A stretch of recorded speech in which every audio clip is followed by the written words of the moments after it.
Good evening, motorsport fans, and welcome back to Next Gen Racing TV, live on YouTube and live on Facebook. This is round 6 of the multi-class league featuring prototypes and GT3s, and a happy Independence Day to all our American friends, fans and families from around the world and watching and driving with us today. Today, rather aptly, we are racing in the United States of America, and we're in the Florida States, racing at the Sebring International Raceway. A fabulous, fabulous circuit this, referred to as the Mecca of sports car racing. The heart of Florida State here today, 94 miles south of Orlando and 170 miles northwest of Miami. The track first opened in 1950, so it's a very, very legacy running track, is Sebring. It's hosted on an old World War II runway, so the back straight, the Ullman Straight, is the runway for the old airport, and it's been pretty much turned into an almost permanent racing facility now, has Sebring. It hosts every year the Sebring 12 Hours, and a 1,000 kilometre race for the WEC Series, the World Endurance Championship. So a very popular track. It also hosted Formula 1 many decades ago. And we are racing on the traditional Grand Prix layout today, of course. A 3.7 mile or 5.9 kilometre racing circuit here. It has 17 turns, 6 to the left and 11 to the right. Quite a few more to the right than the left, it seems, and that means that the the left hand of the car is going to get a little bit of a kicking on this track, particularly as the track heads in on itself. It's a bit of an infield, so there's a lot of left-handers on that infield, but then there's so many right-handers for around about a minute and a half on this track. So the left-hand side of the car really does take a hammering on this track, and some long sweeping corners to go with that. This is round 6 of the championship, so we are in the second half of the championship. And about this championship, well, it is referred to as the multi-class league, hosted by Next Gen Racing here on Thursday nights. This is the first of the Thursday night series in Next Gen Racing that will feature realistic weather, and we finally got it in the last round. We finally had the rain hit us in the Next Gen Racing Multi-Class League. Of course, in the final 10 minutes or even 5 minutes of last week's feature race, the rain hit the track at Road Atlanta, and it really did affect the racing. It affected the results in a dramatic way, affected the racing in a dramatic way. It was great to watch. A little bit probably fearsome and tiresome for the drivers, but we enjoyed it as spectators. But we'll see if there is going to be rain tonight. It's quite overcast above us tonight, and it is 0% chance of rain at the moment. Of course, we said that about Road Atlanta last time, but we'll see what happens tonight. This league, as we mentioned, is hosted on Thursdays. Live commentary by myself, Alex Everett, and this is the multi-class league, which will feature prototypes in the form of the LMDH class or the GTP class, whichever series you prefer to refer to. We're going to refer to them as prototypes now. They're top-tier prototype cars of the World Endurance Championship and Sports Car Racing, particularly IMSA. And the other category featured is the classic GT3 cars. Many manufacturers involved in that, which we'll get into very shortly. There's two different forms of format racing for this series, but tonight we are in our endurance format. And our endurance format means we're going to have a practice session that's live at the moment, and it's going to end in just over 10 minutes. But after that, we're going to go straight into that endurance race, which is going to be a 2-hour endurance race, which will feature many pit stops. But there's no qualifying session, which means the grids will be set by the championship order of the this series, but the championship order's reversed. So if you are first in the championship in your class, you'll be at the back of grid of your class. And there are multiple categories, classes in this series, ranging from gold, silver to bronze in each of the 2 car types. So there are 5 classes in total we're looking out for. 2 in the prototypes, gold and silver, and 3 in the GT3s, gold, silver, bronze. A big shout out to our sponsors, affiliates, and partners here at Next Gen Racing, to include Benji Sim Photos, Mark Sykes Designs, Higgins Automotive, Powermax Racing, Motorsport UK Esports Division, Sam Cases, Joyce Design, and Douglas Motorsport. The calendar is as follows. As we said, we're in the second half of the season now. We started off just over a month ago in the heart of Italy at the Mugello circuit. Then we went to Spain for the Motorland Aragon circuit for round 2. Round 3 was the first of the endurance races to be hosted, and that was at Silverstone GP circuit, which of course is hosting the Formula 1 this weekend. Indianapolis Road Course hosted round 4 of the championship, and the halfway point of the season being met with a round at Road Atlanta last week. This week on Independence Day, we're here at Sebring in Florida for the 6th round of the championship. Next week, we'll be heading back over the Atlantic to Portugal in the South Algarve region. The Portimao circuit will host round 7 of the championship in a relatively new track to iRacing. Round 8 will be hosted at the Spa-Francorchamps circuit in Belgium. Round 9 will be hosted at Imola, the Autodromo Enzo Edino Ferrari hosting the penultimate round of the championship, and then the final round of the championship, which will be another 2-hour endurance on the 1st of August. Where else is it going to be for the final round? Of course, it's going to be the Le Mans circuit. The cars featured in this series, as we mentioned, there are a prototype class and there is the GT3 class. Of the prototypes, also referred to as GTPs and LMDHs, is the Acura ARX, which is powered by the Honda powertrain services. And we have the BMW M Hybrid series, which is one of the older prototype cars of this tier of prototype anyway, on iRacing. The Cadillac V series, a very popular car and very successful in the real-life racing world, and the Porsche 963. In the GT3 class, plenty of cars available here, including some new ones recently to iRacing, but we have the Audi R8, the BMW M4, the Ferrari 296, the Lamborghini Huracan, Mercedes AMG, the Porsche 911, and the 2 new cars, relatively new cars to iRacing, the Ford Mustang and the Chevrolet Corvette Z06. And that is a lot of the housekeeping over and done with, but we still got a little bit more to go as we join the live action here at Sebring. The car's out on track for their practice session, which has got about 7 to 8 minutes remaining. But before we get underway with all the racing, we are going to get ourselves up here and look at the point standings as we head into tonight. So we'll start off with the LMDH Prototype Golds. William Guthrie still leads the championship, but by 1 point. Now, he does have a round missed, which is significant because this championship contains drop rounds. So, William Guthrie, with drop rounds, has a significant lead in the championship. But it's not quite as rosy as Guthrie might like it. He was on course to take a double win last week at Road Atlanta, but the rain fell and he decided to come into the pits and take wets on, but it wasn't quite the right call. He needed another lap. He wasn't able to catch back up with feature race winner Ben McCluskey, who took the win, but he is 3rd in the championship, only 1 point behind Max de Leiden in 2nd place, but 2 points behind the championship leader. So very close in this class at the moment, but will open up a little bit once drop rounds are implemented. We'll head over to the Prototype Silvers now. Diogo Sá, who's been very dominant this season, didn't take a double win last time, as we're used to seeing him, but him and his teammate Miguel Alpalau took the honours last time out in the round at Road Atlanta. Sá still leads the championship though by 22 points ahead of Paul Williams, who's had some brilliant consistent rounds all the way through the season and getting steadily better as we go along. Miguel Alpalau, as we mentioned, he has missed a round, but also is Diogo Sá. So Alpalau struggling against his teammates, but has had some race wins to his name, and he's doing very, very well to get himself 3rd place. Dwayne Hoffman, but unfortunately Dwayne Hoffman has had to pull out of the series due to health. Wishing him and his wife all the best. They recently got married, so hoping everything is okay with the Hoffman family. But we won't be seeing him in the near future at the moment in the series, but hoping he can come back at some point. And Jorge Bentes will round off the top 5 in the Prototype Silvers.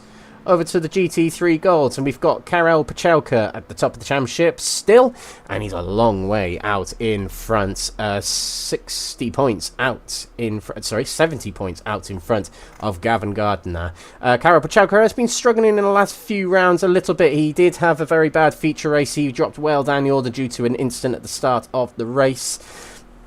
and Indianapolis didn't quite go his way, but he is still scoring big points, and that will effectively be his drop round last time out at Road Atlanta. He will hope for that anyway, but he's still a long way out in front in the championship, and second place is Gavin Gardner, as we mentioned. A good line of results recently, and it's good enough to get himself into second place, 4 points ahead of Jesse Payne-Wilkins, who is teammates with Karol Puchalka. Ben Altry is 4th position, and Alan McCain is in 5th position.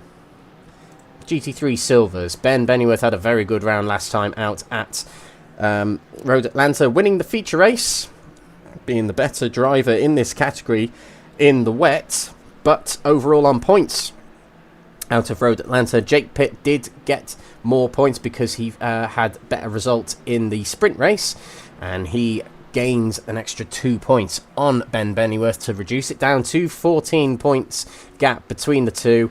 Matthew Cheverton is there in 3rd place, a little bit further down now, as he has lost a little bit of ground with his results in Road Atlanta, but still very much in the hunt. Nigel Stock is 4th position, with Phil McDougall in 5th position. Onto the GT3 bronzes now. Stephen de Gravelia leads the championship heading out of Road Atlanta, as he did heading out of Indy Road. But Jeffrey Kruger, who did not race that that 5th round of the championship, will take that as a drop round, but he'll still be leading the championship after drop rounds are implemented. Andy Chell holds 3rd place in the championship after a good round last time at Road Atlanta, and an even better round for Andy Rooney, who had his best round of the season in the category, taking a win in the sprint race and a 2nd in the feature race. And Elwyn Sykes is 5th place. In the teams championship then, we've got Full Tilt Motorsport Pink, no surprises there at the top, as Karol Puchalka and Jesse Payne-Wilkins have been dominant within their respected categories. They are on the top spot at the moment, just shy of 40 points clear of Quatermass Motorsport, taken up by the drivers of Andy Chell and Ben Bennyworth. Full Tilt Green are 3rd, with William Guthrie and Hugo Silva occupying their cars in the 3rd place, with Aztec Racing in 4th position, occupied by Matthew Cheverton and Jake Pitt. And Snakes Unite Racing take 5th place away from Crest Autosport for that 5th spot, occupied by Gareth Williams and Ben McCluskey. So there we go. Housekeeping over and done with. We have got 33 drivers in our server tonight, as we look down on the drivers out on track. And a last little bit of practice in, because we are going straight into the race, ladies and gentlemen. No qualifying for these endurance races, as we mentioned. It is going to be based off the championship standings, but each category reversed of those championship standings. So in the, let's say for example, the GT3 Golds, Karol Puchalka, our championship leader in the category, but he has to start from the back of the Golds, and he'll have to work his way towards the front. He did very well at Silverstone, very well indeed at Silverstone. He took the win, and he got himself to the front fairly quickly. There's some of these drivers that in these reverse grid races, because the feature races in the other format, there's a lot of drivers getting themselves to the front very quickly in those feature races. So don't write off anyone just because they're starting further back. That is the point of reverse grid racing. You've got to be the best at getting through the pack, getting to the front. And they're the ones who often win the championships, and those who can do it safely as well. A couple of new drivers tonight before we head into the race. We've got just over a minute before we get started. The new drivers include, some of them are in the pits. We've got Gabriel, here we go, Gabriel Papaconstantino of Aztec Racing, bronze, 2nd place at the moment, so a good position for him. Good luck to him tonight in his first outing. He's driving the Lamborghini, so same as Andy Chell, who is also in the bronze category. And we have Toby Prosser, who is part of, I think he's also part of Aztec Racing. Can't quite tell from the livery. But welcome along to Toby as well, who's going to be in the golds for the prototypes. And the quickest in practice at the moment, which is a good telling for how the race will kind of pan out. Gaz Williams is top of the prototype golds. Miguel Alpalau is quickest of the prototype silvers. And of course, he won in the feature race last time out at Road Atlanta. Karol Pachałka is top of the GT3 Golds at the moment, and by more than half a second, so really dominating fashion from him at the moment. Yet again, Andy Rooney's top of the bronzes, and he's even quicker than the silvers, but Ben Bennyworth is top of the silvers. Not many drivers in the silvers today, there's only 3. So I'm not sure where Jake Pitt and Matthew Cheverton are. So yeah, it's yeah, I'm just reading just a few messages off my screen on Discord here, and there are a couple of drivers struggling with disconnections tonight at the moment, but we are going straight into the race now, so hopefully they can get themselves back in time. But here we go. We're going to grid up. And let's give you the grid. So remember, reverse championship orders of each category. On pole position is the lowest of the gold category in the prototypes, which is Rui Soares, and he'll have Jamie Dory alongside him on the front row. Gaz Williams will start third with Hugo Silva alongside. Ben McCluskey in 5th position with Toby Prosser in 6th position. Not quite sure why he's in that position, but yeah, hey-ho, that's where he's starting. Max DeLeeden will start 7th position with William Guthrie in 8th. Mark Baker, first of the pole position of the silver category, and Luca Monroe alongside him. Nathan Healy will start 11th position with Miguel Alpalau in 12th position, with James McGaskill in 13th position. No Diego Sá, our championship leader tonight in the silvers. So it's down to Miguel Alpalau to wave the flag for the eRacecraft team in the silvers. Kawari is on the 14th position, pole position of the GT3s and the Golds, with Miles Owens in 15th position and Kieran Smart in 16th. Edwin Forsland 17th, and he has had a few race wins this season. He starts 17th with 18th going to Alan McCain. Ben Altria 19th with Jesse Payne-Wilkins in the 20th position. Gavin Gardner 21st and Karol Pachałka in 22nd. The rest of the grid is as you can see it here. We're going to get started with the racing right now, actually. So here we go, heading round the final corner. It's a very short formation lap.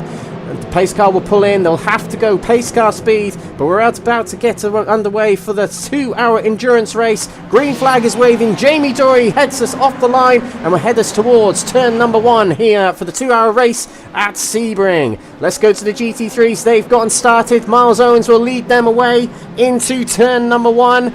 He holds the inside just in front of Edwin Forsland, who puts himself to the inside and will get himself in front very early on. And he's a very quick driver, as we've seen from other races this season. He might well be in good stead to get himself into a good position and potential win for tonight.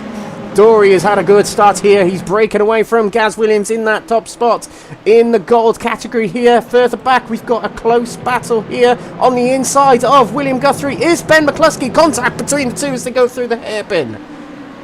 They get through safely. Guthrie still just ahead, and he's trying to get around his teammate Hugo Silva just ahead. We've got Toby Prosser here holding them up as well. Heading into this corner here, William Guthrie makes his way past. He's making quick work of everyone here. Back to the GT3s, and we've got Forsland. As we mentioned, he's won 2 races previously in this category. He won the feature race last time out at Road Atlanta, and he won the feature race at Indy Road. Our championship leader in this category, Karol Pachałka, is trying to make his way through. 4 places gained at the moment.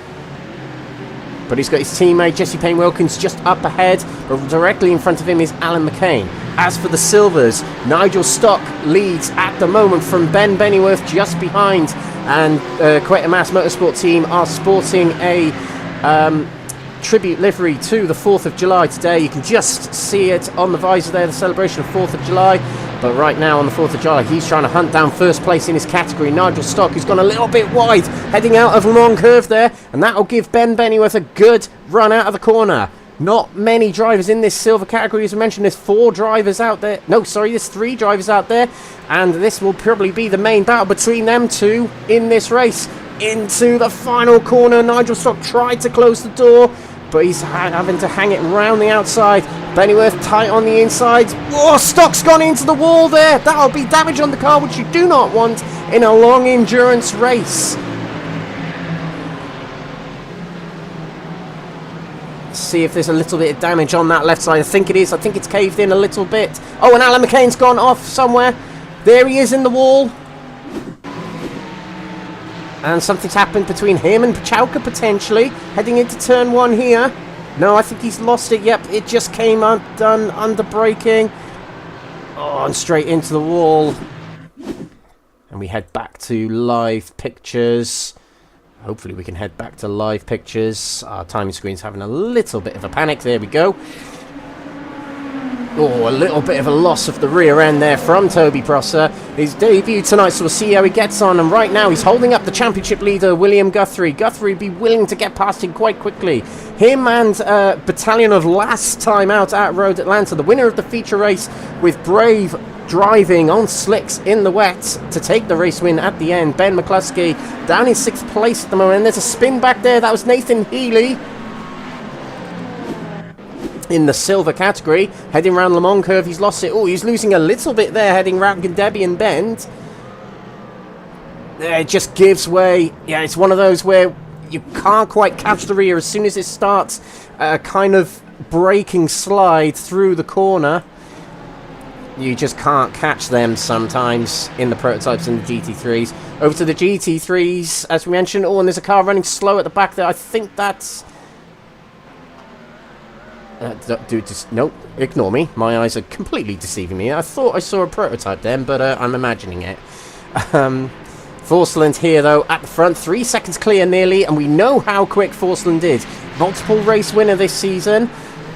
And that'll be what Pachauka's worried about. Pachauka will know that Forsland, although he's missed a few rounds this season, he'll be lurking and he'll be taking points off of the main championship protagonist here, as he's on the inside of Gavin Gardner, his nearest championship rival, as we head into turn number 1. Oh, and he's just about had the inside of Miles Owens, but breaking into the corner. Oh, he's got back alongside him here as Miles Owens went a little bit wide and pushed it too much on the exit. Oh, and contact between the two. Owens is sideways, but can he keep it going? Just about keeps it going. Very well held from Miles Owens, but he drops a lot of positions. Let's see if we can get a replay between that of that incident between the two.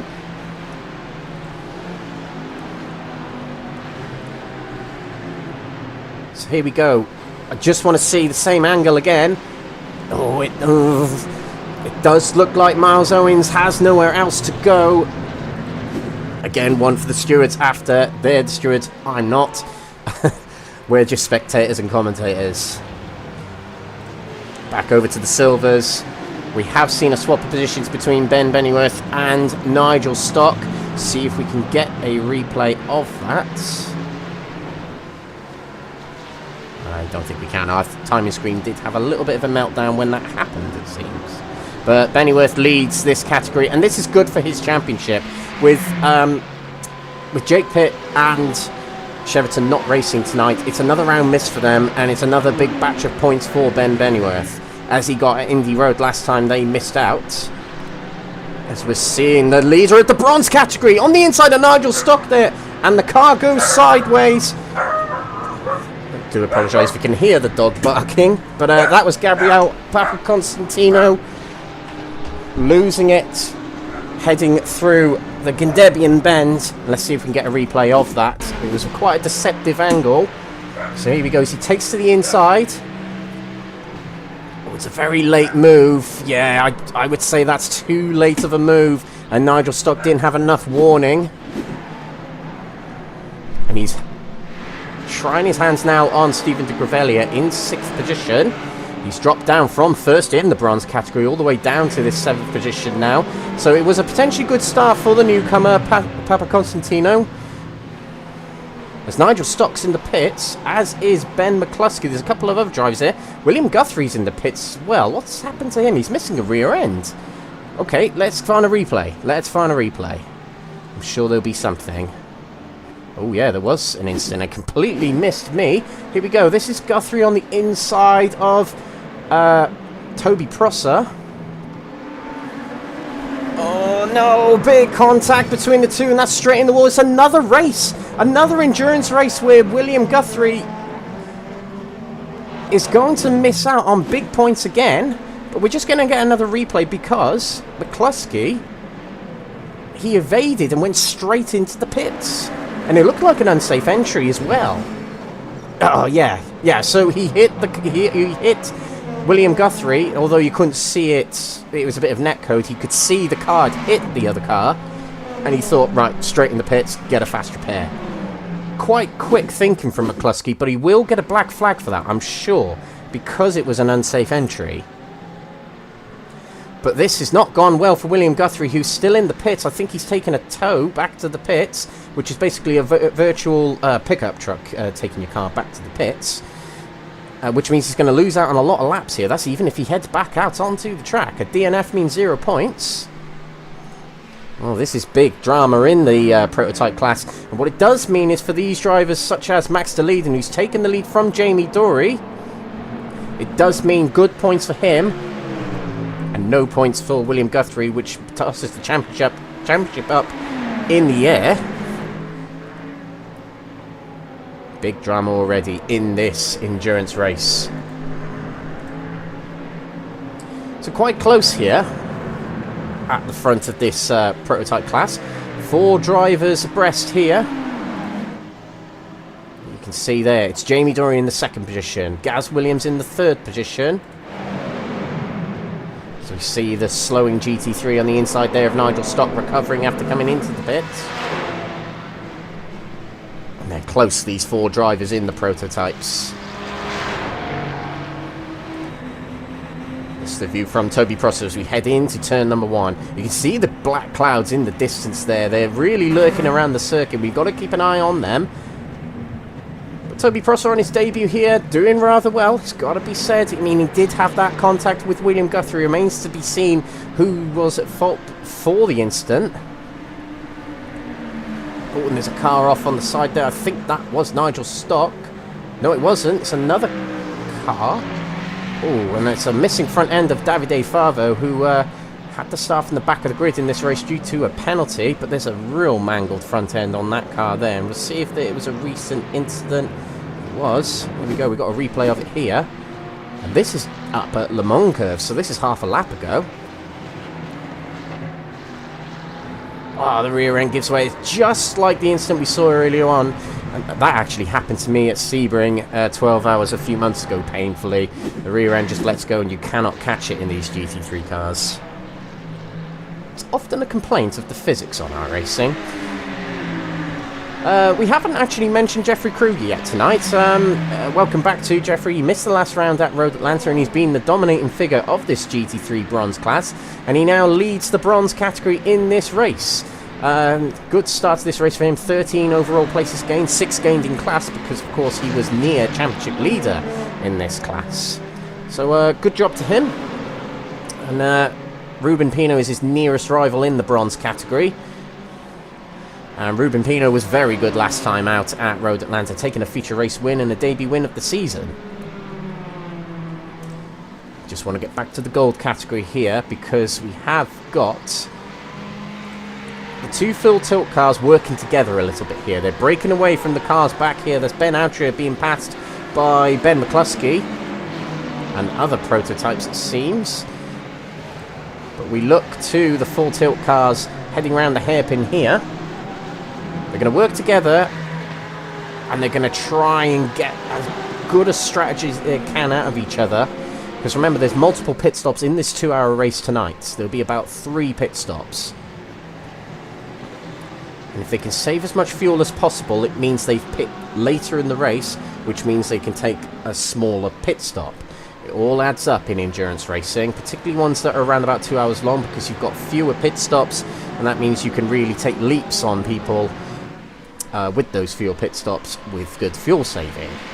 We saw that at Silverstone. We saw Jake Pitt is a good example, actually, of someone who saved a lot of fuel in that race. And when he headed out of the pits, he had a smaller pit stop and was able to get out in front of Bennyworth and his teammate and win the race. So we'll see if Full Tilt have a similar strategy here.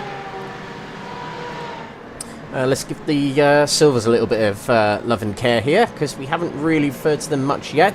Alplau started... well, Alplau was a race winner. Or is it just our timer screen having a hiss at us again? I think it is. Alplau is actually in 4th position. He's following Nathan Healy, but he's a fair way down. Let's go to the interval gaps. So So he's right behind Healy, but he's a fair way down from Monroe, who is leading this race at the moment. Luca Monroe, who had a good outing a few rounds ago at round 3 of the Championship Silverstone. And Jamie Dory flashing his lights. He's heading into the pits. Not quite sure what's going on with Jamie Dory here. This is a very early, presumably unscheduled pit stop, and I wonder what that's all about. He's had an off track.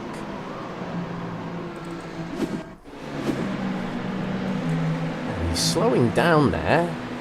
Lets other prototypes by. Nothing happened before that. Oh, the rear end's let go. Oh, he's just about kept it going. We'll hang with Jamie Dory. I'm not sure if he's hit the wall heading out of the final turn, and that's what he's come in the pits for, to take a fast repair. But that was a very quick pit stop as well, so I think he's coming to just take a fast repair, head back out on track, and get more laps in. He's lost a lot of seconds. He's 49 seconds down from the leader now. And the leader of which, Deleden, has actually pulled away in the last few laps. He's done very, very well to break away from Toby Prosser and Gaz Williams. We have had an incident further back. It's Mark Baker in the Prototype Silvers. Ah, the rear end letting go. Oh, and it gives way again. Oh, and Edwin Forsland, the leader of the GT3 Golds, just about avoiding Baker there.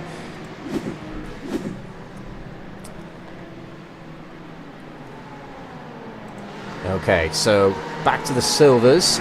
Luca Monroe leads, and he's got a just shy of 5-second lead from James McGaskill, who had his debut last time out at Road Atlanta.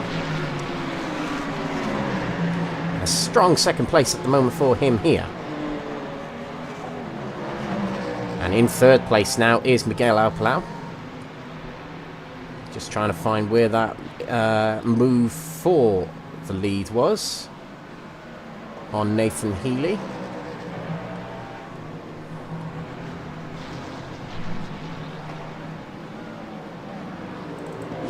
This is the replay of the move for third place in category. And it looks like a good slipstream heading into turn number 1. Very close between them as he nips out of the slipstream. Oh, and we've got Andy Rooney just ahead, and he breaks the toe for Alpalau, moving off the racing line, and that puts Nathan Healy into the dirty air, and Healy presumably had to back off a little bit there, and that allows Alpalau through. It's a big opportunity for Alpalau here to get himself some good championship points on Diogo Sá, who could afford to miss a round tonight, although it's very risky with there only being one drop round. But this is an opportunity for Alpalau to get himself up towards the top and get himself good championship points, as we mentioned. The points for these endurance races, I'll just find it in the document here. There we go. A win for the endurance races is 50 points, whereas a win in the feature race is 25 points and 18 points for the sprint race. So winning the endurance races are hugely beneficial.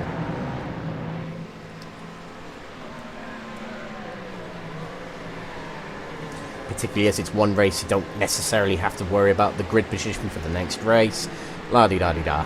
Alpalau's in third place here, 15 seconds down, so he'll really get his head down for the next hour and 3/4 to focus on catching the leader in his class. So the GT3s, and it's close between Edwin Forsland and Kieran Smart. Smart has been putting in some good laps by the looks of it, lapping about half a second quicker than Edwin Forsland, it seems. His best lap is the only one of the GT3s in the 2-minute zeros. So really, really, really good pace from Kieran Smart. And remember, fastest laps get bonus points, as long as you finish the race, I believe. So this is good for Kieran Smart. Not been in an anonymous season for him, but he hasn't really been at the front as consistently as probably he would like. But we're seeing him right here, put in the good shift, challenging for that top spot there.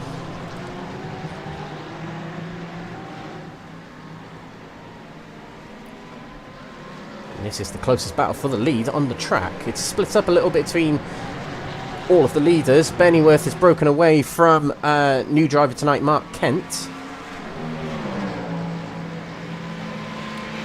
Nigel Stock obviously had that issue earlier on in the race. I think he's actually out of the race, which is a big shame, because big opportunity for Nigel Stock to get some good points tonight. A little bit of a wriggly rear end on Smart's car heading out of Le Mans curve there.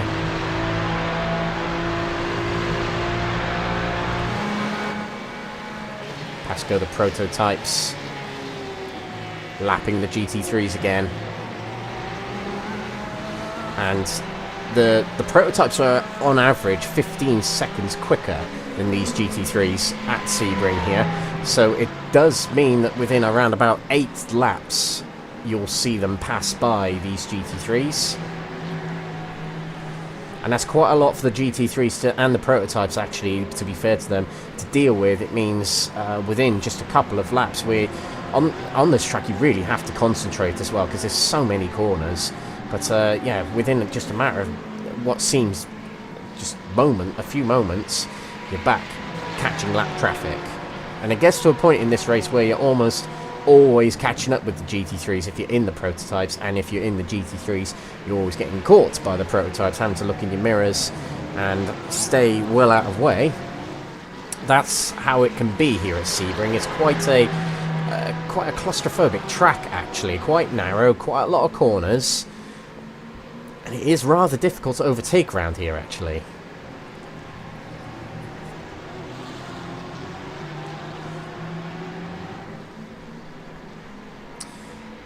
So still close between these two. I just wonder if Kieran Smart is settled in here and he's just thinking, you know what, Forsland's towing me along, I'm saving good fuel here, I'm comfortable with my pace, so let's just remain it here. But Karol Pachalka, championship leader, is looming. He'll be frothing at the mouth to be winning this race, I reckon, because I'm told in the various interviews that by Dwayne Hoffman, he said, to quote him in the interview last time out, when asking how are the guys feeling about this race, he said, just wait till next week. So that's what I mean by Pachalka will be absolutely gasping to get himself a good result out of this race. He's just 2 seconds away from who has emerged as one of his rivals in this category.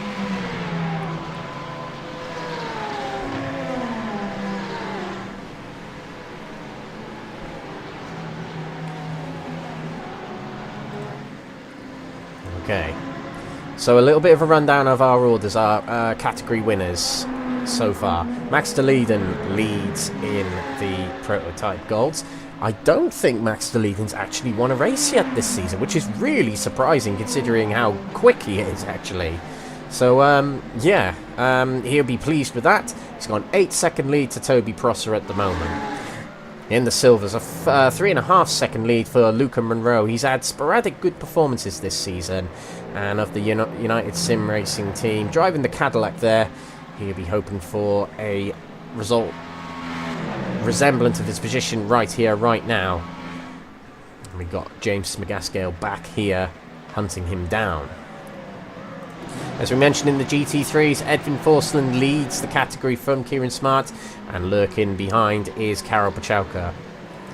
Ben Bennyworth, I'm going to say he's got quite an easy race right now, which is quite a shame, really. It's quite a shame that the silver category hasn't quite got the numbers that it really needs and deserves. But Ben Bennyworth getting good championship points, and when it does matter later in the season, when he's up against Jake Pitt and Cheverton, he can somewhat, I suppose, relax a little bit. 22-second lead ahead of newcomer tonight, Mark Kent, in the full tilt black racing livery. Welcome along to the Series 2, Mark. And a strong second place at the moment for him. In the bronze category, Jeffrey Kruger, who did miss last time out at Road Atlanta, back today. And back to his regular digs, it seems to be. First place in category at the moment, with a comfortable 11-second lead over Ruben Pino in second position. We have a couple of retirements in this race at the moment. They include Kerr Worry, who didn't actually take to the start. Unfortunately, he's one of the drivers that disconnected and couldn't quite get in the server, back in the server in time. Nigel Stock has retired from the race, as has Mark Baker. And Miguel, it keeps saying Miguel Alpalau is out of the race on the standings, but I assure you he definitely isn't. We just need to give the standings a little bit of a kick, and then it will realise that Miguel Alpalau is not out of the race.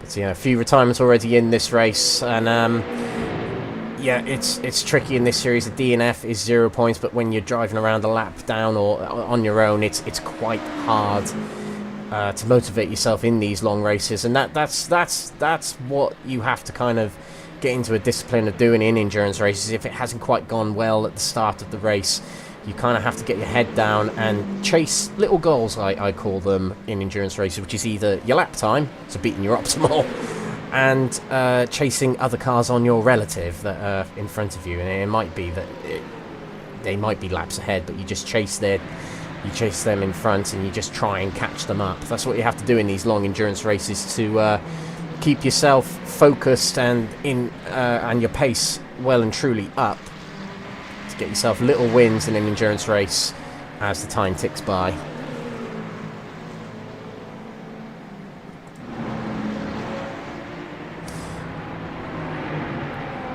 Retrospectively of this season, this gold category in the prototypes really doesn't look like how it has been looking this season. Max de Leiden at the front, which has been reminiscent of the season, but he's very much there on his own at the moment. I suppose we have Toby Prosser and Gaz Williams lurking around, not quite letting him get away, but certainly de Leiden is seeming comfortable at the moment. His last lap was about 2 seconds slower than Toby Prosser as well, and that might have been due to traffic, but that lap just then from Max de Leiden was only a couple of hundredths off his personal best, so there we go. But yeah, the gold category in the prototypes has had a little bit of a hiccup and a little bit of drama. Jamie Dory very early on had an incident. McCluskey was involved in that incident where William Guthrie went off at the final hairpin. Guthrie's still racing, but he's quite a way down. He had to tow it back to the pits. And what I was mentioning a while ago about Miguel Alpalau, he has had an incident. And this is it here. So that's heading around Le Mans Curve. Oh. He's stopped on the straight, and he's had to escape out, and he has not re-entered the track. So hopefully nothing's gone wrong for Alpalau there. Technical difficulty maybe. An emergency at home maybe, I'm not too sure, but that was a bit strange.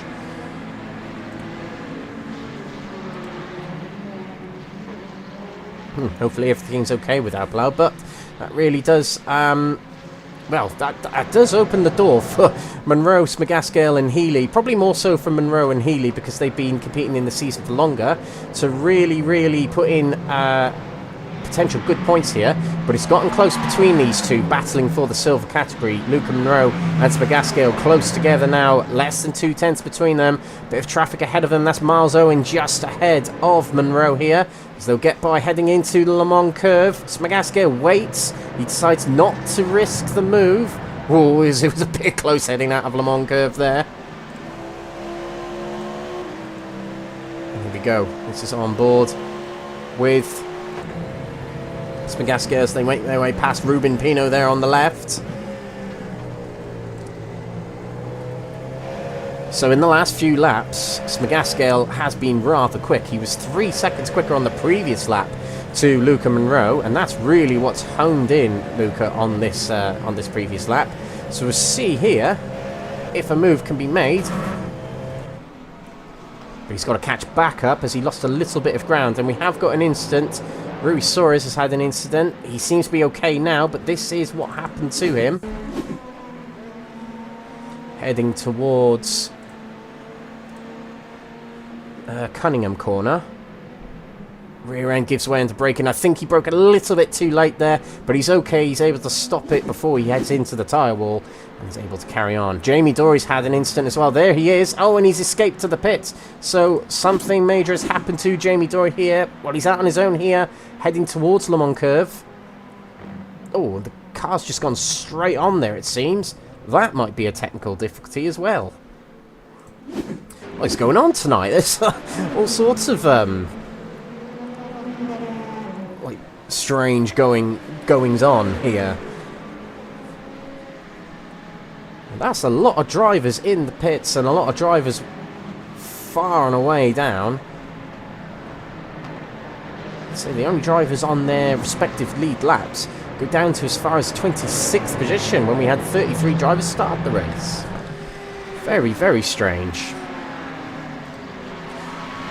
Back to this battle for the prototype silvers, and it is also very, very close in the golds here. We've got Forsland here leading, but Pachauka has reeled in these two drivers, and he's right behind. And he'll be looking to get himself into that top spot. I don't think he's going to wait around. I think he's going to go for it almost immediately. So let's keep an eye on the silvers as well. I'll keep an eye on the timing screen as well, because they're fairly close. But this could get pretty exciting pretty quickly. Here we go, heading out of turn number 5. Heading down towards the hairpin we go. This looks good from Pachauka, and defending to the inside already is Kieran Smart. To the outside goes Karol Pachauka. Can't quite make it on the outside there, but a nice little undercut here might help him out. A good run here as we head up to Cunningham corner. Not quite got the run we thought he was going to have from Pachauka. Nice and late on the brakes there. You can just see reeling in on the brakes under into the corner from Pachauka, taking different lines as well, trying to keep it out of the dirty air of the cars in front and trying to set up nice late apex. But actually Kieran Smart has got a good run here on Edwin Forsland, heading out of tower turn. A little bit of contact there. Round the outside he goes. Can he hold it to the outside as we head into Gindebian Bend? Holding it well on the outside there was Edwin Forsland, and this is exactly what Pachauka wants. He wants them to squabble for position so he can undercut them and make his way past. We kind of saw it in the Formula 1 last week, didn't we? And maybe Pachauka's thinking the same tactics. Heading down the main straight here. Actually, the Ferrari's doing really well on the straight here. Now we head into the final corner. Braking a little bit earlier and taking a wider line there is Karol Pachauka, but he's going to take a later apex here. Head up towards turn 1. We've got the prototypes coming through here. That's Luca Monroe and Smagaskale, our other battle we're keeping an eye on. And actually Smagaskale is looking at Monroe, but he can't quite make the move here. Still close between them two, and they didn't interfere with this one too much. They'll both be glad about that.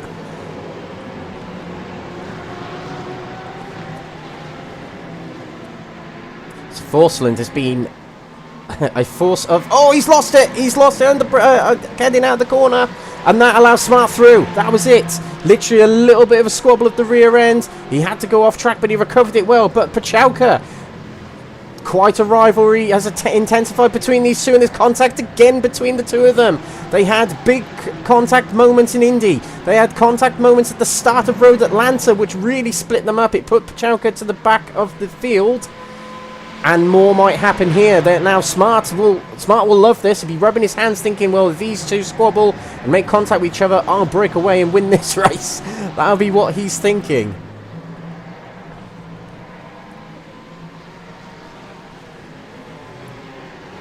Now, like I said just a few moments ago, Dwayne Hoffman speaking to us, who is pretty much the boss man of this team. He said to us when we asked him, how's Pachauka feeling heading out of Road Atlanta? He said, well, just wait until next week, was the message from the team. And this is our next week. Now we are waiting for the response from Full Tilt. But to be fair, Forsland is a very high caliber driver. Has taken 2 wins away from Pachauka. He's been the only driver to take wins away from Pachauka this season. But Kieran Smart really is putting a dent in that. He's actually doing really, really well tonight in that beautiful blue and neon green livery there. He's breaking away a little bit. And like I said, he'd be rubbing his hands here at these two battling. We have had an incident further back. Stephen de Gravelia in the BMW has had an incident. That looks like Gabriel Papaconstantino. Oh, the two just came together there, and Stephen, I think he realised his mistake there and stopped.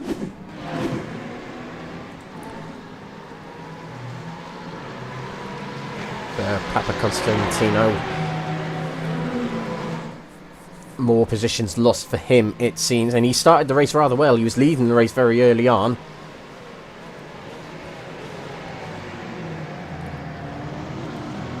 Now, what is Pachalka playing here? It is difficult to overtake here at Sebring. And he'll be waiting for that prime time to make a move. Oh, as Forsland there. He was very close, it's got to be said, to the passing car of Nathan Healy then. Oh, as wide there goes Kieran Smart. He's lost a little bit of time there, but he should be safe for the next few corners. But that is a little bit of time lost for him.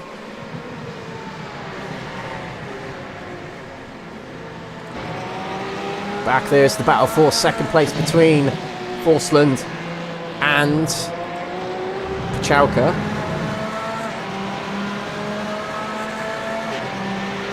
Be desperate to break away, and already defending is Edwin Forsland. To the inside he goes. We head towards Sunset Bend.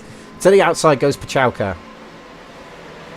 Not quite alongside enough, but a wide line here. He's going to pursue it. He's going to try and take a late apex here. There is a prototype lurking there. I think that's William Guthrie. He gets by safely, and it's a good run, actually, heading out of Sunset Bend from Pachalka. He takes the outside again because Forsland is guarding that inside. And Pachalka is forced to try the outside, but it's very difficult to overtake around the outside here at Sebring. We saw an attempt from Kieran Smart on Forsland earlier on, and it didn't work. Oh, as Pachalka hits the grass, gets a bit loose there, heading into turn number 3. Keeps hold of it. It's the key battle on track, as well as Smagascale hunting down Luca Monroe for top spot in the prototype silvers. No moves just yet from them. They split up a little bit, though still within reach of each other.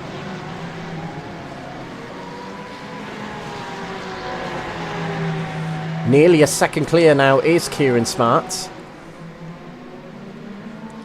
That's the conundrum here for Forsland. He can see Smart breaking away. As we see an instant from Andy Rooney. Let's take a look at that. Sunset Bend. Oh, understeering on exit. Makes contact with the prototype and it shifts him sideways. The prototype driver in the full tilt green car gets away with it. And of course, indirect teammates are those two drivers then. We have got another instant further back as Davide Favo. Oh, there's a front end missing on that car. And I think there was a front end missing on that car anyway. Yeah, and not going to be much grip on that car, and there isn't. He's not even, he's struggling to keep control of it. And that's purely what happened there. Davide Favo needs to take a fast repair, and that's what I think he's doing now. And these drivers have 3 fast repairs in these endurance races at their disposal. They get 1 in the sprint races, 2 in the feature races, and 3 in the endurance races. So plenty to use, but it's still a matter of losing time in the pits, whether you need a tow back to the pits or anything like that, and trying to get it on strategy with the capacity of the fuel tanks.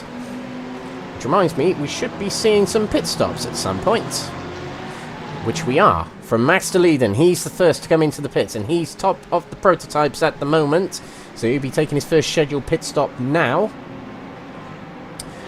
Toby Prosser is also in the pits. Now, we'll see when the GT3 start pitting. They normally do pit a little bit later than the prototypes. As we see Pachalka teasing a move on Forsland there. And Forsland was made to overtake the back marker there of Steven de Gravelia. All over the rear of Forsland. He's going to defend again. Heading into Cunningham Corner. Closing the braking zone a little bit there. I am really getting Lando Norris and Max Verstappen vibes, and there was contact between the two. Wide goes Forsland. He's going to try another move to the inside, heading into Tower Turn, and back through he goes. Oh, and contact between the two, and spinning round there is Forsland. He's facing the wrong way on the track. Wow. Sits there waiting to get the car turned around. So let's get an aerial replay of that. Guarding the inside there was Forsland. There was a little bit of a nudge from Pachalka there. There was contact there as well. A little bit of netcode, actually. But that forces Forsland wide. And Forsland thought, I'm not having that. I'm going straight back to the inside. Pachalka gives a lot of room. But then there's more netcode as he gets in front of him. But iRacing's netcode service says, nope, round you go. I feel a bit bad for Forsland there, actually, because I don't think there was full intended contact from Pachalka there, but it was extremely close between the two of them. But Pachalka gets out in second place. He's lost a fair whack of time to Kieran Smart. 5 seconds now behind. Of course, he would have had to have stamped on the brakes with Forsland spinning right in front of him. But, like, literally I said it, I'm getting Norris and Verstappen vibes. Literally as that happened. But I don't think it was quite the same as what we saw in the Formula 1 last week, actually. I think, well, they don't have netcode in Formula 1. Gaz Williams in the pits. And this will be interesting for him. He's pitted later than Max Verstappen. There should be no doubts that Max Verstappen will be able to get out in front of Gaz Williams. But the later you pit, the shorter your pit stop at the end of the race. All those times add up. Luca Monroe is still out there, saving quite a bit of fuel as a United Sim driver. Deleden's passed through, and Toby Prosser has as well. Gaz Williams leaves the pits. So quite a gap between him and Prosser. Good debut here for Toby Prosser. Entered quite late into tonight's race, but he's doing quite good. Representing, I believe that is Aztec Sim Racing he's representing. But a good job tonight so far. Second place at the moment. So it was close between Monroe and Smagascale. Smagascale coming in early to the pits. And we'll see if this actually benefits him. Undercut or overcut. That's what we're going to find out from this run of pit stops. As Kieran Smart here is our leader of our gold category. A 5-second gap to Pachalka. So he'll be pleased with that. He seems very comfortable tonight. If he can break away more, if he can maintain the gap, and if he can get himself good pit stops, his chances are good in this race. Bennyworth is our leader of the silver category, and like I said, it's a bit of a strange race for him. He hasn't quite got much to battle with in this race, but he's 4th overall in the GT3s. Actually, well, when you consider pit stops, yeah, even when you consider pit stops, he's 4th or 5th. So doing rather well. So we've seen a lot of the GT3s now in the pits. That's Jesse Payne Wilkins heading out of the pits. Ben Altria as well.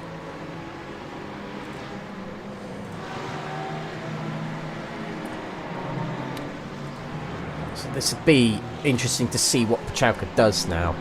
Edwin Forsland's in the pits as well, as you can see here. Oh, and there's a car up in smoke in the pits. That's Jamie Dory's car, I believe. So engine troubles for him. And the mechanic's not able to put the smoke out at the moment, as it seems. But yeah, Edwin Forsland taking a earlier stop here, which suggests to me He's trying something strategy-wise, or he used a lot more fuel than perhaps other drivers did with that battling with Kieran Smart and Karel Pachałka. Let's see what Kieran Smart does here. Can he squeeze out another lap, or does he need to pit? He gets another lap out of it. Now, that's the thing. I did say 3 pit stops at the start of the stream. I don't think it is. I think it's actually 2 stops. But it's just timing your first and second stop actually that really can make a difference in this. Yes, because the amount of fuel you start with, you can still fuel the car more beyond that. It's an 80% tank you start with.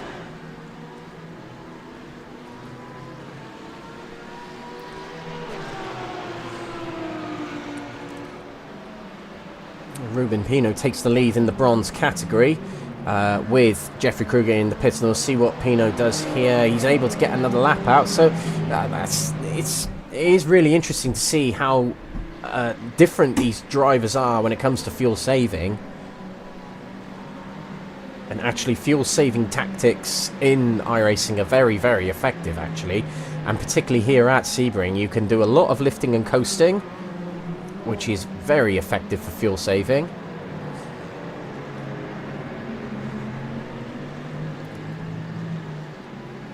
Upshifting earlier, I suppose, is helpful as well. But yeah, it's quite interesting seeing the difference in drivers with fuel saving. The net leader in the bronze category is Jeffrey Kruger, but with Ruben Pino able to run on longer.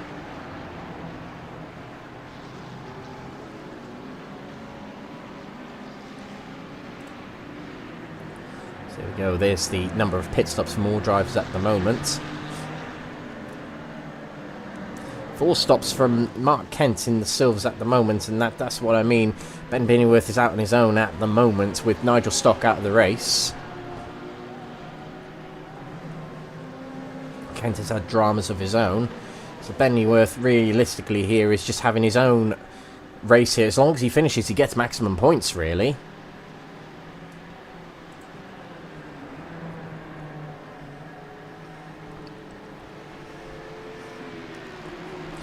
A little bit of a battle here with Alan McCain. And I think Binnyworth is pitting now actually. Yes, he is. He takes to the pit lane in the Quatermass Motorsports July 4th tribute livery there. So we head back to the silvers, and as they've come back out onto the track, it's close between them. But Smagaskill has got the undercut. Or is it the overcut? No, he stayed out longer, so it's the overcut on Luca Monroe. Or did Luca Monroe come in last? I think Luca actually came in last, so beg your pardon. And let's just get a little bit of a replay of that. So we're going to... Tell you what, we'll go to this replay. So this is Smagaskill heading round the final corner here. And you'll see Luca Monroe heading out of the pits. We'll see how close this was heading out of the pits. Look to the left now, you'll see, well, you can't even see him, he's on the exit there. There is Luca Monroe, and Smagaskill passed by, so Smagaskill's done the right thing in the last couple of laps to get himself in front of Monroe. So we'll see what Smagaskill can do here. Can he break away from Monroe? We'll see what can happen to him here. But it looks like another good battle brewing between them.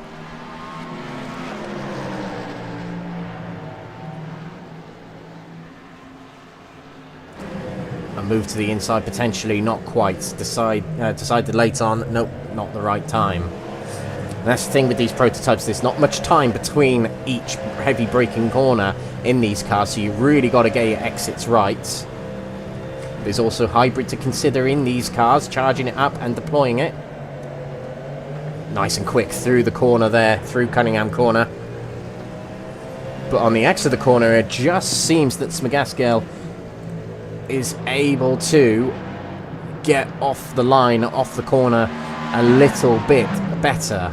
But through the corners, that Cadillac seems pretty good. Are they both driving the Cadillacs? Yes, they are, actually. So, yeah, it just seems that Monroe's able to control the car on the exit of the corner a little bit better.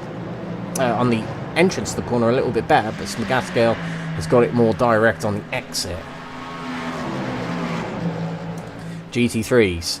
They're in the pits. There's Kieran Smart. Him and Pachalka leave the pits at almost exactly the same time. That's Miles Owens passing through, who has not pitted yet. Payne Wilkins is close to his teammate there, so a good bunch of laps there for Jesse Payne Wilkins. And it does seem, as we were seeing from the Silvers there, pitting early is beneficial for track position. But with the final pit stop, which will be coming in just under an hour, I believe. Sorry, around about 45 minutes, actually. We'll see what drivers decide with that.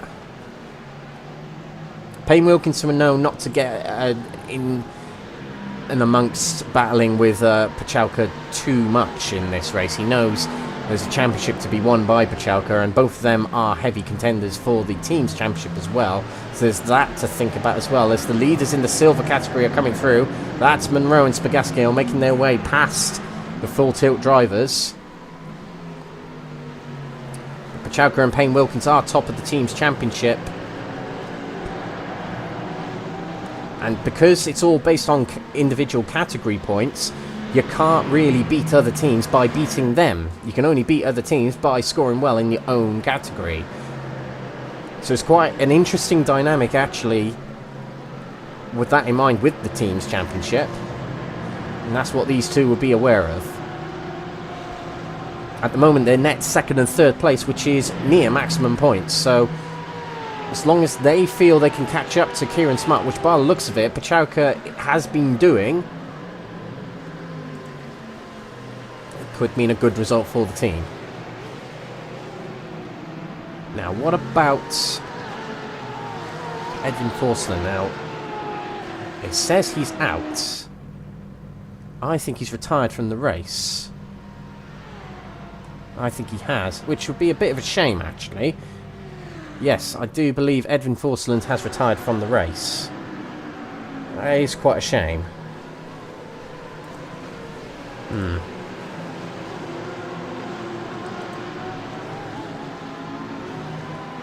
Very interesting indeed. So it is going to be a straight up between Kieran Smart and Pachalka. Potentially Payne Wilkins back here and Ben Alcher as well. It's quite close, actually. Gavin Gardner was fairly close to this top four earlier on, but it's dropped off a little bit. We'll see what can happen as the race gets further and further in. We're approaching the halfway point in the next 10 minutes. So it would be a good retrospect at that point to see how things are going.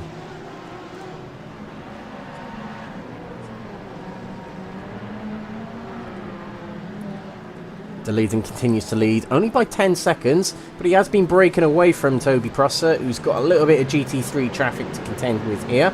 He's very much out on his own, doing good things in that Aztec racing car in second place there.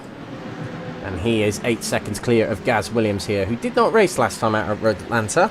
Welcome back to Gaz, our league admin. A strong third place for him at the moment. Still close in the silvers between Monroe and Smagascale. Nathan Healy is in third place. Good showing of points for him here.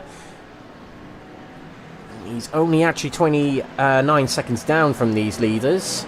So anything happens between these two, it's an opportunity for Nathan Healy.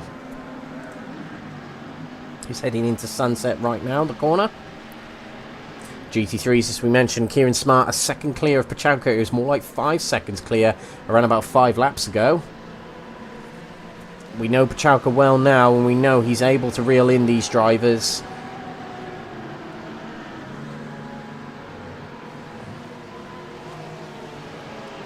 Payne Wilkins rounding off the top 3 at the moment, but Ben Alcher lurking here as well.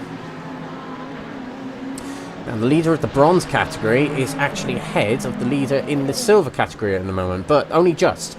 Yes, it's Jeffrey Kruger here. Let me just check if he's actually pitted. Yes, he definitely has. Yeah, of course he has. But this is a good race from Jeffrey Kruger.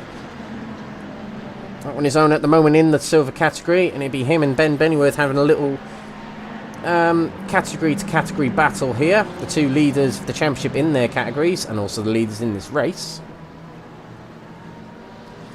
Ruben Pino, another good race for him tonight. He really impressed me actually last time out at Road Atlanta, winning the feature race in dominating fashion actually. And a second place in the sprint race, and a second place here at the moment for him. Elwin Sykes has had quite a couple of rounds actually. Third place for him in bronze category, but he's got a little bit of a battle on his hands between him and Gabriel Papaconstantino of Aztec Racing, another new driver tonight. He actually entered for last week's race but didn't compete. This is his debut here tonight, and he was leading some of the race earlier on, but he's fourth place now, and he's trying to weave his way back through the pack. He's got a little battle here to get himself onto the podium. One of the true drivers in the field in the Lamborghini, which is a legacy car. I think it's being moved to legacy anyway in iRacing. As he takes a look to the hairpin, to the inside he goes. Oh, he's very close between them two, heading into the hairpin, but not able to complete the move. Still, Elwin Sykes in third place.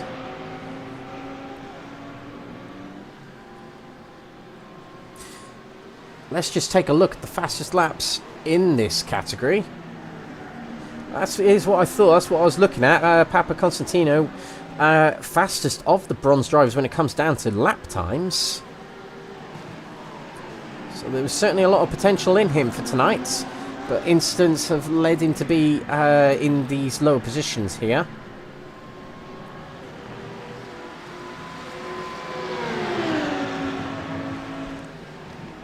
Let's see what Papaconstantino can do. Heading into sunset as wide there goes Elwin Sykes, and through goes Gabriel Papaconstantino into third place, easier than he might have thought it would be.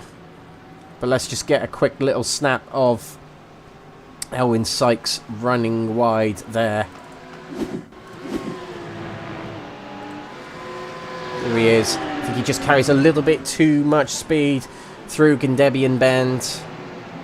He does. He has to run wide, and it's a slow down penalty when you do that as well, because you technically cut the next corner and maybe losing that slow down heading down the Ullman Straight.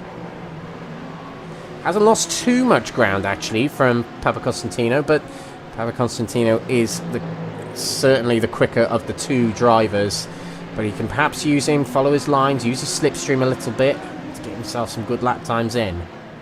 He's also got to maintain a 9-second gap to Andy Chell here. Andy Chell, who had a good race last time at Road Atlanta, some good points for him. He joined us in the interview booth last time out, and was very pleased with his performance at Road Atlanta. Him and his teammate Ben Bennyworth sporting the July 4th liveries there, just for tonight's race, of course. And like I said at the start of the stream, happy Independence Day to our American fans, drivers and spectators.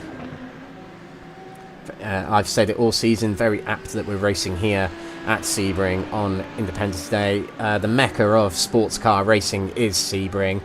It's the endurance that everyone really does look forward to on iRacing. It's up there with the Daytona 24 Hours. I'd say it's got a little bit more acclaim to it than the Nürburgring 24 Hours. And also the Majors 24 Hours, of course, it's not an official endurance on iRacing. It's hosted by the Majors Racing organisation. But I'd say the Sebring 12 Hours is probably the one that gets the most. Oh, hang on a minute. I've just heard a car go off there. That sounded like Kruger. And there's another car off there as well. That was Hugo Silva. And Kruger was involved in that as well. He's the leader of the bronze category, remember? So let's see what happens to Silva first of all. That's Kruger just up ahead there. Oh, big rear end contact, and that makes Kruger lose the rear end. And that's going to be damage to Kruger's car. And I don't want to adjudicate the incident too much, but it just looked like that Kruger was going to the corner and all of a sudden there's a smack on his rear. Now, he'll have damage on the car as a result of that. He didn't hit the wall, but he was an almighty whack on the rear from a prototype. Let's see if we can get a little bit of a sight of his rear end. On the rear right we want to look for. Yeah, the car's caved in a little bit on the rear right, so that will affect his lap times. But he does have a 19-second cushion to Ruben Pino. Let's keep an eye on that,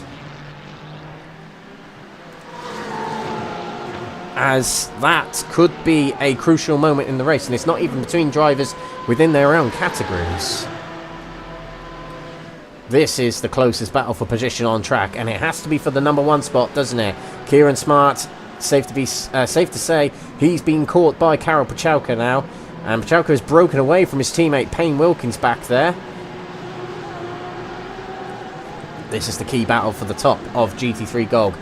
Kieran Smart has driven a brilliant race so far. He took the lead from Forsland earlier on in the race and has had really good pace tonight, but he's got to defend this now for another hour and a bit, actually, from Karol Pachałka, the leader of the championship, the one that's been dominating the GT3 Gold. He's been the main driver to just watch in astonishment this season at how good he's been. That was Gaz Williams passing by in the prototypes. He's third in the prototype Golds. Passes by these two drivers battling for position on the straight with ease. That's what you want when you're in a GT3. You want the prototypes to pass you when you're on a straight. It's quite a sigh of relief when that happens, especially on this track. But yeah, going back to what we were just talking about Sebring being quite a big race, the Sebring 12 hours anyway, on iRacing. It was actually the first endurance race where rain was present on iRacing, the realistic weather. And of course they had to give us rain on that first race at Sebring. It was quite a laugh, actually. Close here. Pachałka. Right on the rear of Smart as we head towards Sunset Corner. Not going to make a move just yet. He seems confident, does Pachałka.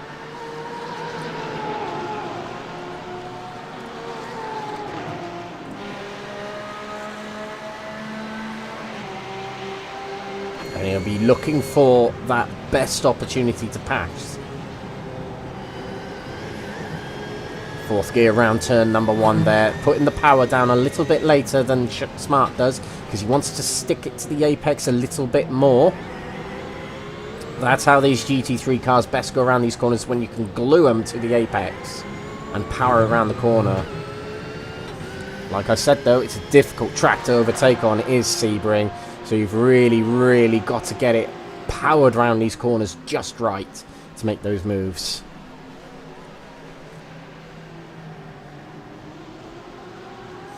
And a reminder, actually, I didn't actually mention at the start of the stream here, all these guys are on fixed setups as well. So there's no, there's no looking at the cars and thinking, who's got the better setup of the two. They're all riding the same setups. And actually, these two cars here battling between Smart and Pachałka, they're both the Porsche GT3 car, the 911, which means they'll both have exactly the same setups underneath them. They can't change anything on the cars except brake bias. Not allowed to change traction control, not allowed to change ABS, not allowed to change wing settings in the setups, ride heights, damper settings, tyre pressures, nothing like that. It's just man and machine in this series.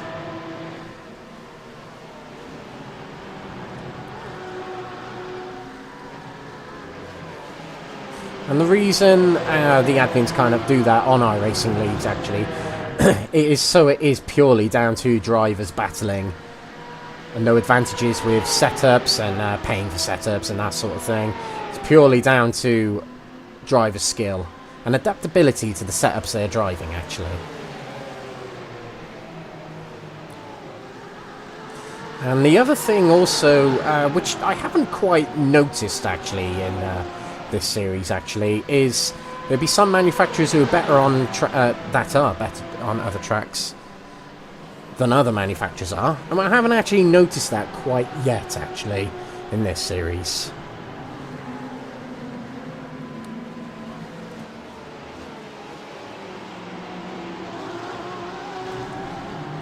So no move yet from Pachalka, and we have ticked over the halfway point. We're halfway through this race, in the final half of the race now, and then there'll be one more set of pit stops in this race, and it's just a matter of when.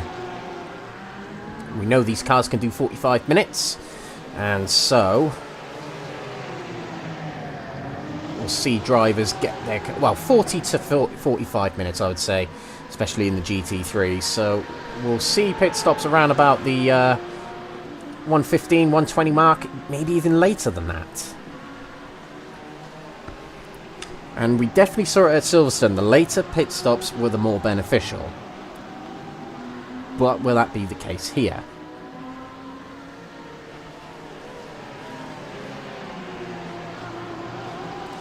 So still fairly close in this battle as well for the prototype silvers.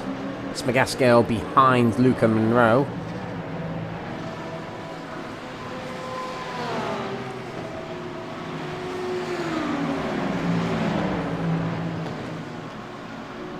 And actually, there was a move between those two a few laps ago, so we'll just check this out here.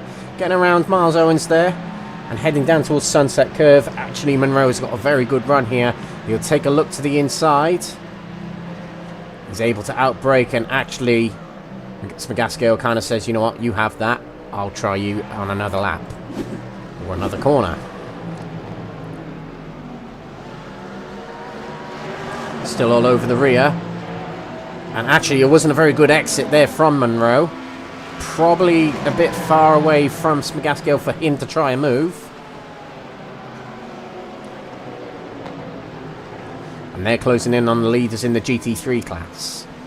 There they are, just up ahead. That's Pachalka and Smart.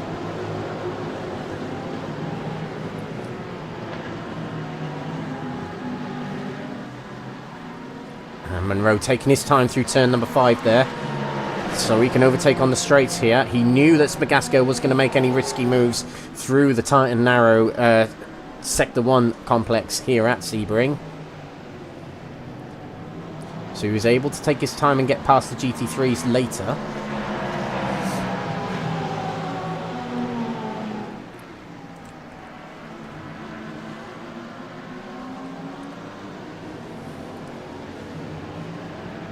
Keep an eye on those GT3 silvers. Still close between Pachalka and Smart. And I just wonder what's in the head of Pachalka for this battle here. I just wonder if he's spending a couple of laps here saving fuel behind Smart, and might be waiting for Smart to make that mistake that might relinquish the lead in this category. I do wonder.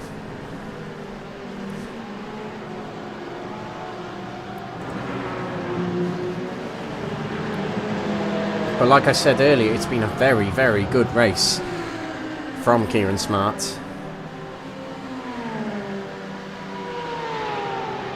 If he does go on to win this race, it'd be totally deserved. And even a second place for him today would be a very, very good result for him.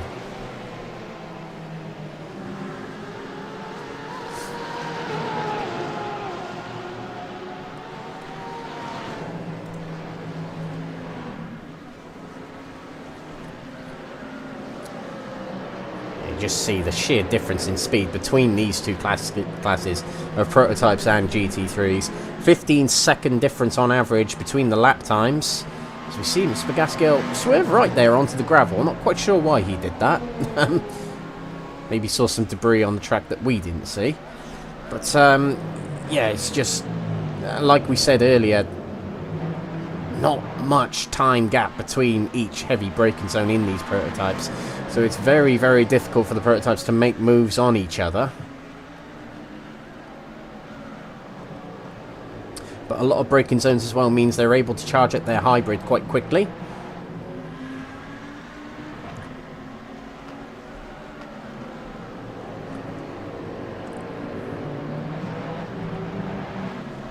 Right, I'm just going to go back to the bronze category. As we saw, Kruger had a little bit of rear end damage. Now, on the next pit stop, he should be able to repair it with the amount of fast repairs these drivers have. 3 each driver is allocated.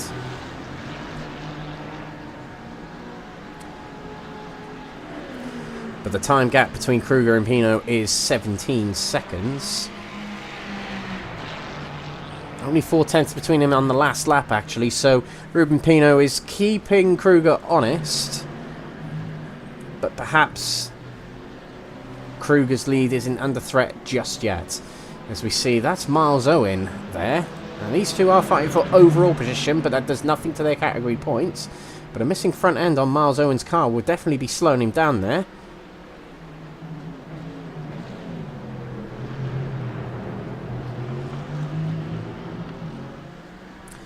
Actually, the only Mercedes in the field is Miles Owens here, so it's good to see someone waving the flag for some of these cars that are going a little bit dormant, I'll say, on iRacing lately. It's particularly the Mercedes, particularly the Lamborghini, the BMW to an extent. Shiny new toy syndrome, I suppose, with new cars. But yeah, the problem is you're not going to see many of the new cars in this series. And the reason for that is because in this series, if you switch car mid-season, you have to relinquish 50 points from your championship tally. That is what Nigel Stock has chosen to do. He's one of the drivers that switched to the Mustang. I think there are other drivers as well, none that I can see in my timing screen, that have actually driven the Mustang. But yeah, that's what can happen in this series, so that's why drivers stick to the cars that they've entered at the start of the season. It'd be interesting to see if we do end up doing a Prototype and GT3 League next season for Season 6, whenever that will be. I have no information at the moment, ladies and gentlemen, so don't think I'm going to give it to you. But yeah, it'd be interesting to see if we do both categories, or if more will be involved, and what cars will be involved.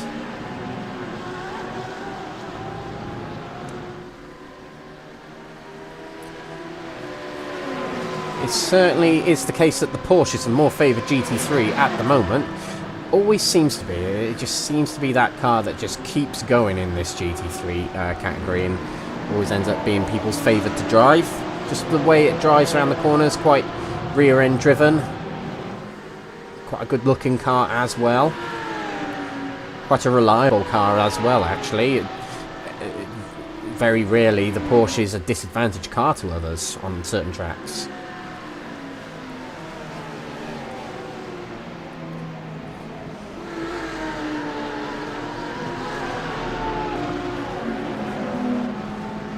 So the next round of pit stops, if we just take a look at the last time drivers pitted. So lap 23 for Smart and Pachalka. Now they're going to be on different laps to the prototypes. It's a little bit hard to tell actually what lap they're actually on. As Pachalka gets a little bit disrupted there from the prototype, who goes off the track. That was Nathan Healy. And perhaps that was a little bit of team radio communication to say, no, Nathan, please don't. I'm battling for the lead here.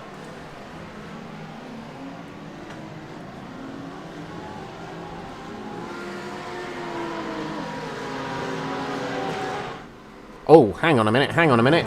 Smagascale has gone off the track there. He was battling for the lead with Luca Monroe in the Prototype Silver category, and something's happened to him here.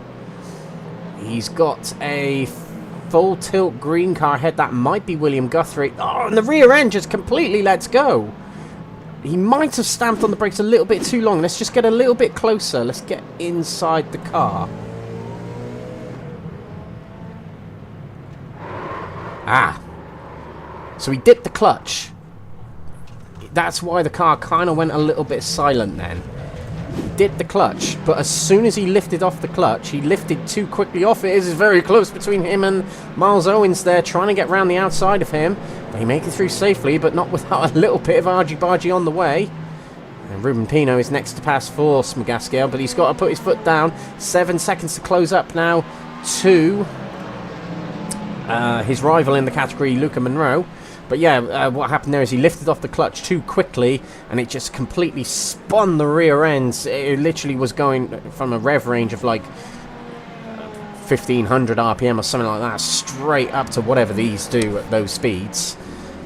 And it just turned the car around. So that'll be what Smagascale was trying to do to save fuel as he goes wide again here at Cunningham Corner. just about kept it on the, well, put it back onto the track. But you can definitely tell he's pushing now again to get himself back up to Luca Monroe. It's a little bit of a get-out-of-jail-free card that Luca Monroe probably needed in that battle. It was very close and very good between the two of them for the majority of this race. Bit of breathing space now for Monroe. Now that means that our only battle for the lead on track is this battle in the GT3 Gold. Pachalka versus Smart. Only 4 seconds behind is Jesse Payne-Wilkins, so he's keeping them honest. But we know that Payne-Wilkins will probably not put too much pressure on his teammate, Pachalka.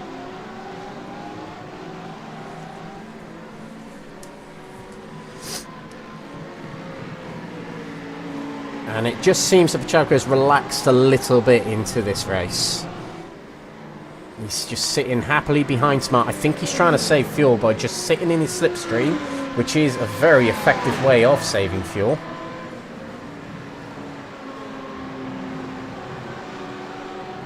If you've watched enough oval racing, you'll know that the IndyCar drivers on oval racing do that. Same with NASCAR. It's the same in a lot of forms of motorsport, actually.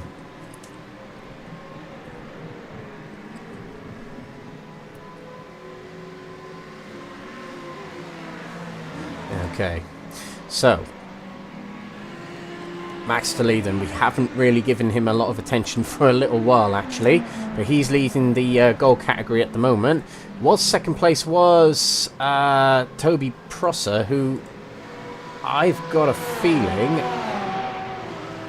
he's missing some of his rear end there. I don't think he is, actually. I think it was just the distance from the car playing tricks on us a little bit there. But he was second place. He's heading into the pits for his second scheduled pit stop. I believe he can get it to the end. Oh, then again, I'm not too sure. Right, so it's around about 21 laps that these prototypes can do. So you'll go up to 63 laps. It's been... okay. Well, I got a feeling the prototypes will need another pit stop, and that's the key thing to look out for. Heads back out on track. Good debut so far from Prosser. Let's see how he gets on here. Shaking the car to warm up the tyres. It's not the most effective way of warming up the tyres, but you do you. And the outlaps are crucial here. You can see he's really pushing it actually out of turn 5. And flashing his lights to say, get out of the way, GT3. I want to get through. I don't want to lose any time. And a little flash of lights to say, thank you for letting me by. Luca Monroe back here as well. He's right behind Toby Prosser actually for position as well. But it is not for category rights.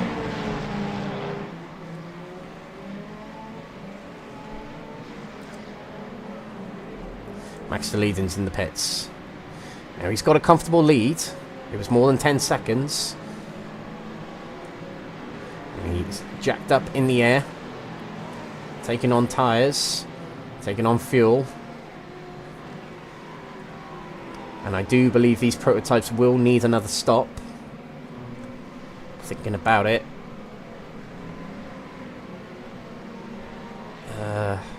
So we're around about 76 minutes into this race. Half of 76 is, do the maths Alex, about 38. So yeah, yeah, I really do think these prototypes will need another pit stop, and it's going to be very late on in this race. Just responded to a YouTube comment here. Ryan Barley, how are all the Aztec guys going? Not too bad, I believe. So James McGaskill, as we mentioned, is here in second place. He was battling with Luca Monroe for quite a long time. A little bit of an incident for McGaskill. Has dropped him 6 seconds, but actually a very good run of lap time so far. He's lapping nearly a second quicker than Luca Monroe at the moment, so trying to reel in Luca. It could well be another battle between these two brewing towards the end of the race. And other Aztec Racing drivers, I have to try and remember them all. Okay, there we go. Gabriel Papakonstantin Monroe is in third place in the bronze category. He was leading earlier on, as we mentioned, but an incident for him has dropped him down. But he's actually closing in rather quickly on Ruben Pino here, just up ahead of him. And Ruben's lost a little bit of time to Jeffrey Kruger as well. So this is a battle brewing for second place in category.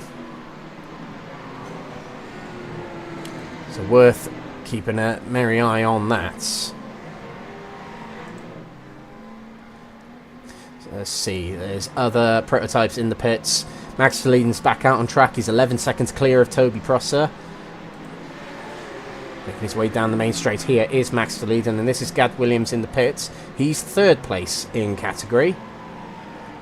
Now, he missed last time out at Road Atlanta, and he's doing well compared to some of his rivals.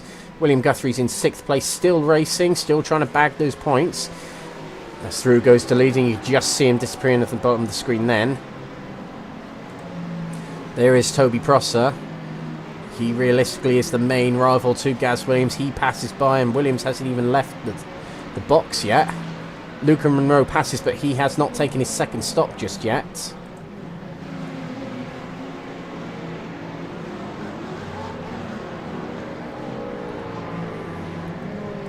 And I think at this point, if Pachalka hasn't quite made a challenge for an overtake on Kieran Smart just yet, I think he's going to try and use the pit stops to do it for himself.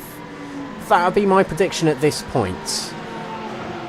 I think we're quite a few laps away from the GT3s pitting, and I do think the GT3s can squeeze in only 2 pit stops in this race. I am fairly sure the prototypes are going to need 3. But if anything can stretch their stints, which I think Luca Monroe might well be managing here. So Magaskel, his rival, is in the pits now. But Monroe has been able to stretch his stints in this race. That's one thing we have noticed. If we go to pit lap here, 23, which is a few laps later, which means he can stretch it to potentially 46. So those extra laps really are going to count.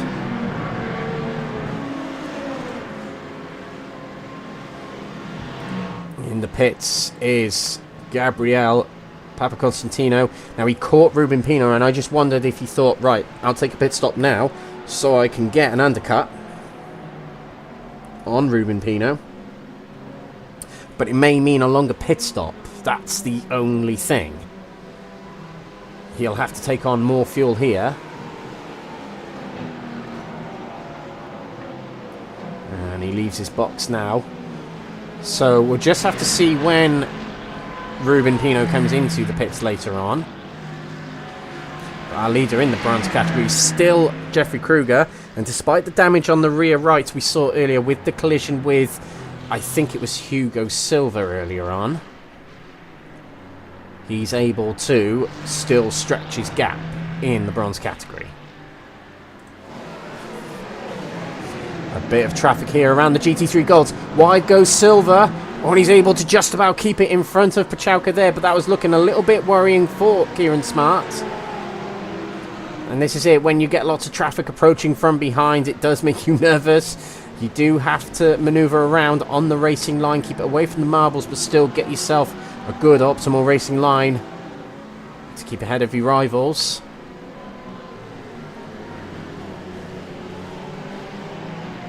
They've got no threat inbound from Payne Wilkins at the moment. He's not too far behind, so any major mistake from Smart and Pachalka will be bad news for them.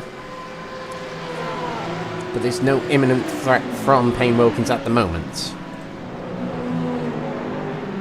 Close between them, has been for a very long time.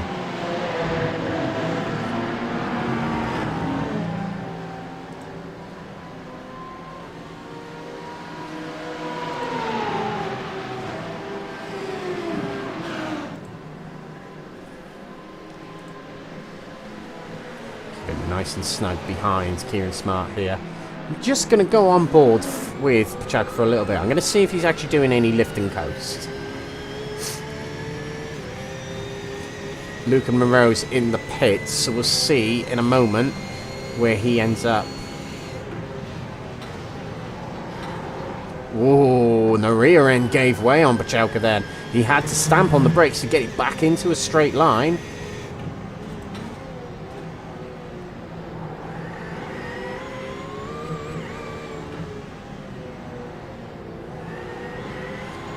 I'm just trying to listen in to the driving technique of Pachelka here at Sebring. Prototypes passing by on the left here. That's McCluskey. Back onto the racing line goes Pachelka. Getting close to the rear there. I don't think there's a lot of lift and coast actually going on with Pachelka there. But it might have been a bad moment to actually check for that from the European driver. So here we go. Here's Smigaskiel. Luca Monroe's heading back out onto the track. And there is Smigaskiel. So he's actually done all right on these filler laps here. And he's gotten much closer to Luca Monroe in these last couple of laps where he's been on fresher tyres. Normally with these cars, they're better and faster on the last part of a stint.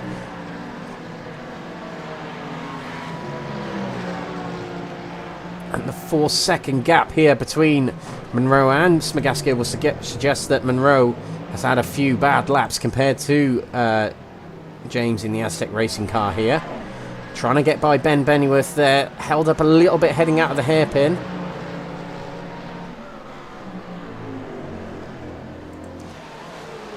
There are drivers in the bronze category pitting now. Kruger leaving the pits now.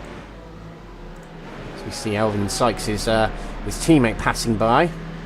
Now Ruben Pino would be one to keep an eye on as he's extending his stint here. And he'll probably know he's battling with Gabriel Papaconstantino back in 6th place at the moment. But he was contending for that 2nd spot. Some good laps from him. This is the last lap time by all the drivers. Papaconstantino was a 2.5 seconds quicker than Ruben Pino. So I think, as it stands, without really considering the pit stop duration, Papaconstantino might be able to get the undercut on Ruben Pino. And that'll be for 2nd in this race, not 1st place, because Kruger is pitted. And he's dropped behind. But we're waiting for Pino and Sykes here, of course, to make their last scheduled pit stops. And we should expect pit stops from the Golds soon. They've actually done well in fuel saving.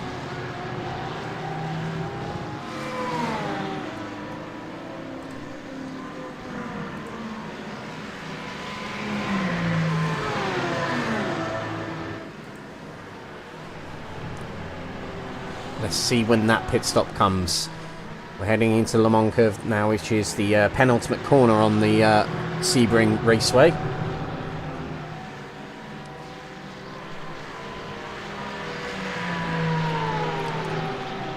The majority of the prototypes have made their 2nd stops. Remains to be seen if they're going to need another later on in the race. We'll check back in around about 25 minutes, I believe.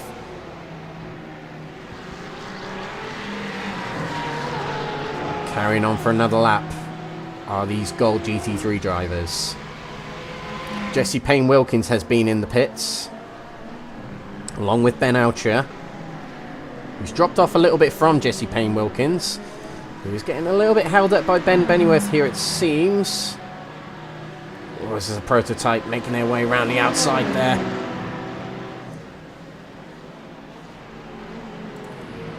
And Gavin Gardner here, haven't given him much attention today. 14 seconds off of Pachelka and Kieran Smart. But still good points for Gavin Gardner, whose consistent results this season have rewarded him with 2nd in the championship heading into tonight. He'll know that catching Pachelka is going to be a strong, strong task if he could manage it. But 2nd place, if that's what he's going to settle for, he's in a strong position to contend for that with Payne-Wilkins. Pennyworth, leader of the silver categories in the pits, but he's the only one running now in the silver category. So pretty much, if it's just him, as we mentioned earlier, getting to the end and getting the points. It's a bit of a shame to see the silver category come to this. Pennyworth will not want that. He won a good battle with his rivals, like what he did at Silverstone. It was a great battle between him, Cheverton and Jake Pitt. Hopefully we see him back next time out at the Algarve International Circuit, which would be the return of the sprint and feature race format. Here is our calendar for the season. If you need reminding, next week, 11th of July, same time next week. Ruben Pino, just keep an eye on him. He's doing really, really well to save fuel. He's extending his stint way longer than a lot of the other GT3 drivers, with the exception of maybe the top 3 in the gold category. But as I say that, Karol Puchalka is in the pits, but staying out is Kieran Smart. Crunch time now for this GT3 category. This could well be a pivotal point in the race for the GT3 Golds. Puchalka seemed comfortable in that second spot, just following Smart around. Gavin Gardner there also in the pits, just heading into his box, just ahead of Puchalka there. Back down on the ground goes Puchalka. Tyres are on the car, and it's just fuel now. He leaves. So not much fuel needed, more than what the tyres took time-wise.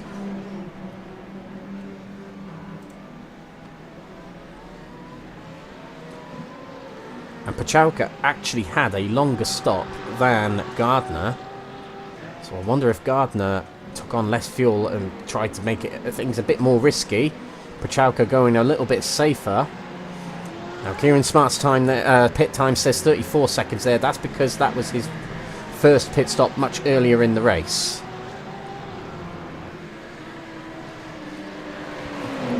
Let's see if at the end of this lap will be his pit stop. The gap between them is 45 seconds. I'm not really sure what the gap is, what the kind of loss in the pit lane is, but I'll assume it's around about 45 seconds relative to how much fuel you need to put in at this point. Now the thing is, because Smart's extended by another lap, it means he will be able to take on a lap less of fuel, which will make a little bit of difference. He carries on, he extends his stint further, so again that's going to reduce the pit stop time for him. That'll be what he's probably relying on in this race, actually. If he believes Puchalka is quicker, will that be the difference for Smart? Will he be able to get back in front of Puchalka purely on pit stop time?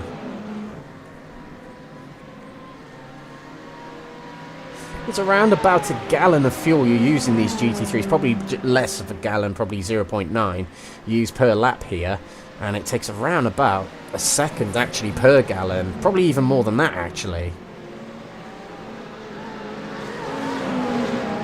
Puchalka keeping it nice and snug on the inside, keeping out of the way of the prototypes there. That was McCluskey, and I think William Guthrie passing through.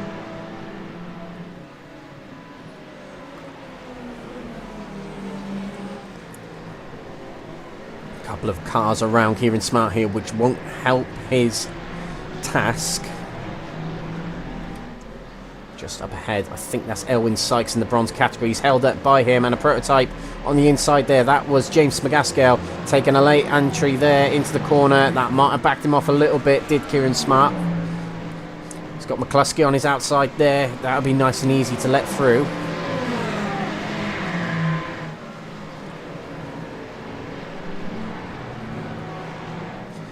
But a very long extended stint for Kieran Smart here.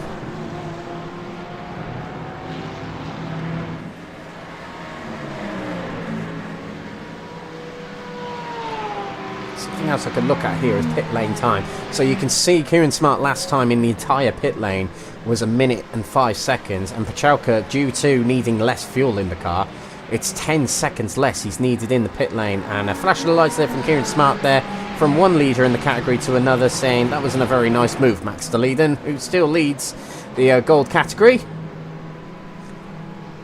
And as it stands, it will be Deleden's first win of the season, which is, I've said already, very hard to believe considering how good he's been this season.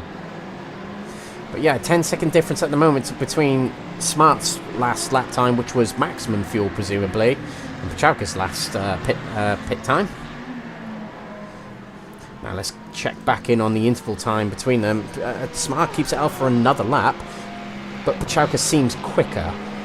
The last lap might have been a little bit quicker by about a second.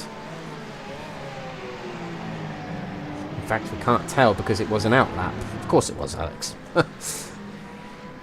I'm just watching that interval come down and down and down, and also Smart had a little bit of an iffy lap, iffy being the very technical term, of course, where he was held up by a little bit of traffic. Back to the Silvers battle. Less than 4 seconds between Smagascale and Luca Monroe. Here it is.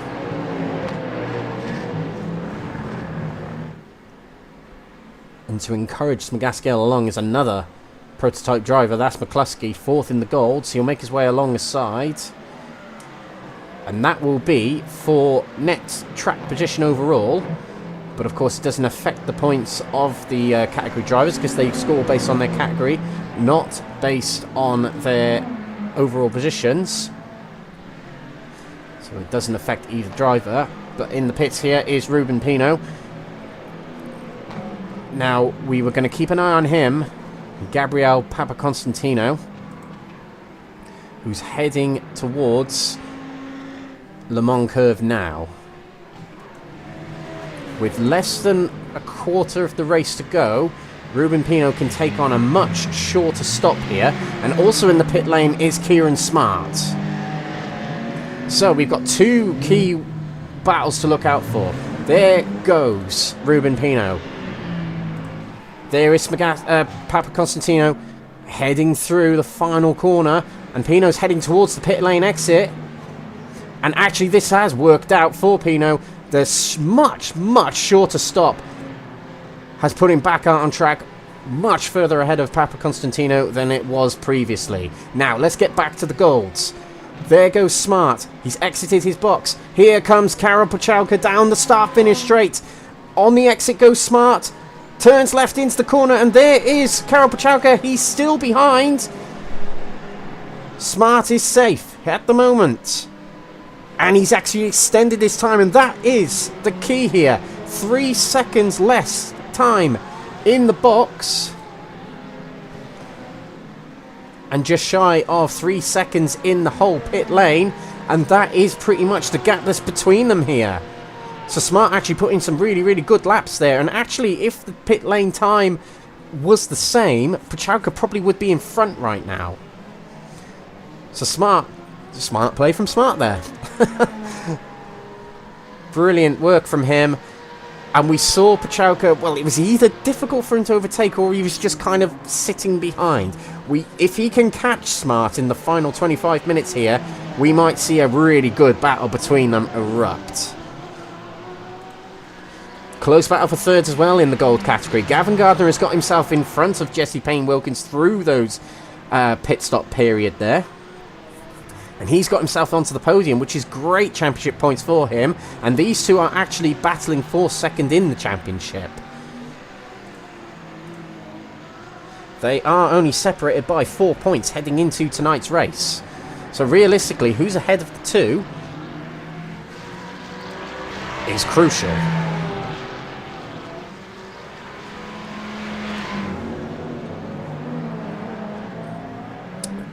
Other battles on track here. Smagascale is fairly close to Monroe still. Got a couple of GT3s to pass here. That's Stephen de Grevelier in front and Andy Chell. Stephen de Grevelier has had a tricky night tonight. He's had a couple of trips to the pit lane due to incidents and having to take fast repairs. But still carrying on valiantly, it's got to be said.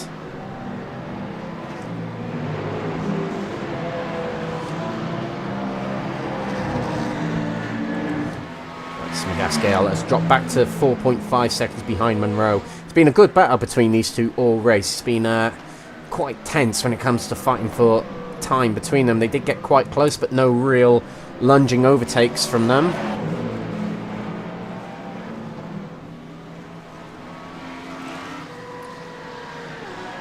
Pachauka. Last couple of races have been tricky for him. Both being feature races where he struggled against Forceland and Indy. And of course, Pachauka had contact on the very early stages last time out at Road Atlanta. That dropped him well down the order and he wasn't able to recover from it. But he's still in big control of this championship here. And you might actually think, if you're the more conservative one, you might actually think, you know what, second place in the endurance race ahead of all my championship rivals, I might just well sit here. Not to take anything away from Kieran Smart, it does truly look like Pachauka really is trying to put a case in for that first place, because races are races. They want to win at all costs, no matter what. If a driver can win a race, they'll take it. Smart has been my standout racer tonight, though. He has been phenomenal at in the GT3s. He's really surprised me, and I think that's why I'm kind of calling him out for that one here. Really surprised me. I would not have put Smart down as a race winner in this category tonight. Or near race winner, actually, should I say, at this point. So he hasn't got it done yet. Still got some way to go. Now, let's take a look to the prototypes here again. We have got 20 minutes left in this race, which is around about 10 or 11 laps. I think it's going to be more like 11 laps with the way things are going right here. Oh, Staleedon is just tiptoeing his way around the outside of the GT3s there of Gardner and Payne Wilkins.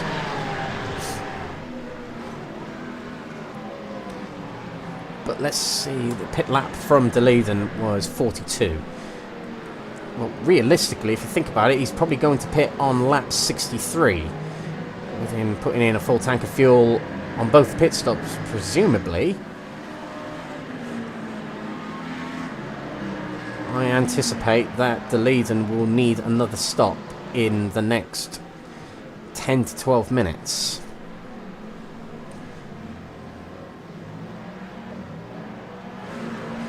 The only driver I anticipate might not need another pit stop is Ben McCluskey here, but he's quite a way down in terms of time.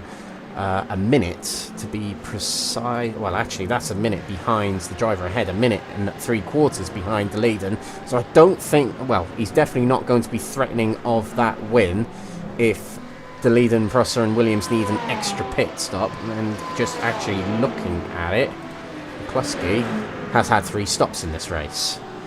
So it all kind of works out in the end. And I don't think McCluskey's quite going to threaten 3rd place in this race due to his instance earlier on.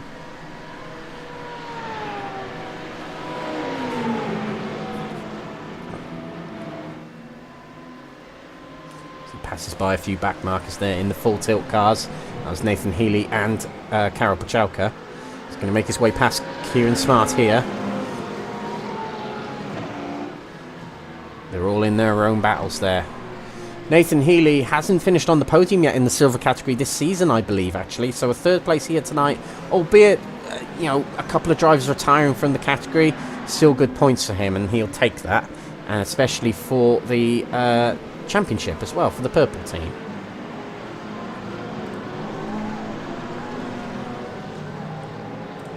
Silver category. I'm not quite sure why it's put bronzes ahead of silvers, because actually on track Bennyworth is ahead of the bronze category. All on his own, unfortunately. We've had a couple of retirements and disconnections in the silver category and a couple of no-shows in the silver category tonight. Excuse me, which is a little bit of a shame. But Bennyworth will take it in the form of championship points on his rivals. With Pitt and Cheverton missing another round earlier on in the season, it means Bennyworth is going to be, well, a far and out championship leader after tonight. And it will make the job of claiming the GT3 Silver Championship, as we are in the second half of the season now, all the more easier for him.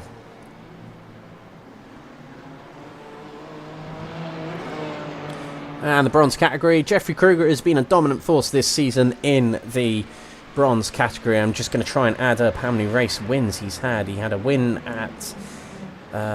he didn't have a win at Mugello, actually. He had 2 wins at Aragon. He had a win in the endurance race at Silverstone. And he won a race at Indy. He took a week off at Road Atlanta. But yeah, he's won 1, 2, 3, 4 races this season. And this could well be his 5th. He's dominating the season. When you consider drop rounds, he has a championship lead of around about 21 points from Stephen de Grevelier heading into tonight. And of course, de Grevelier is in 8th place at the moment. Andy Chell is 3rd in the championship, is 6th in the race. So this is a good round for Kruger for the championship.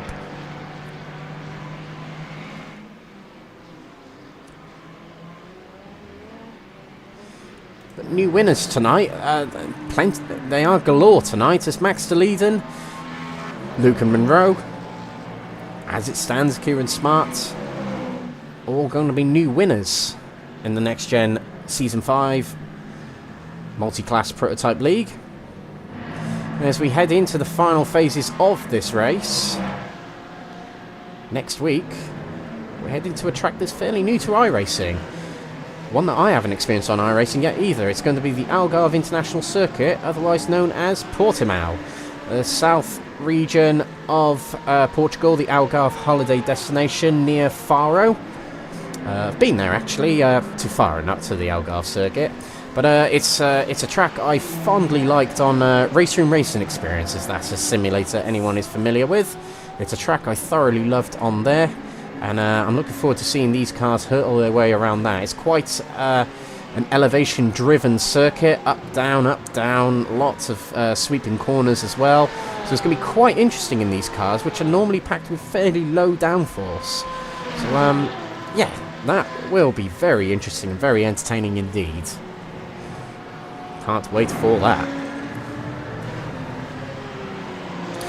So, Smart versus Karapachalka. Less than 2 seconds between them. Hasn't quite shrunk that much. And you can see there, you're talking hundredths between them when it comes to lap times. Let's see what they get at the end of this lap. In actual fact, Gavin Gardner, 18 seconds back up the road, is lapping slightly quicker. As is Ben Altry in the Audi. And that lap then, they creep into the 2-minute zeros. Pachalka's ever so slightly quicker, but only by a tenth and exactly a tenth. The pressure is on between these two drivers.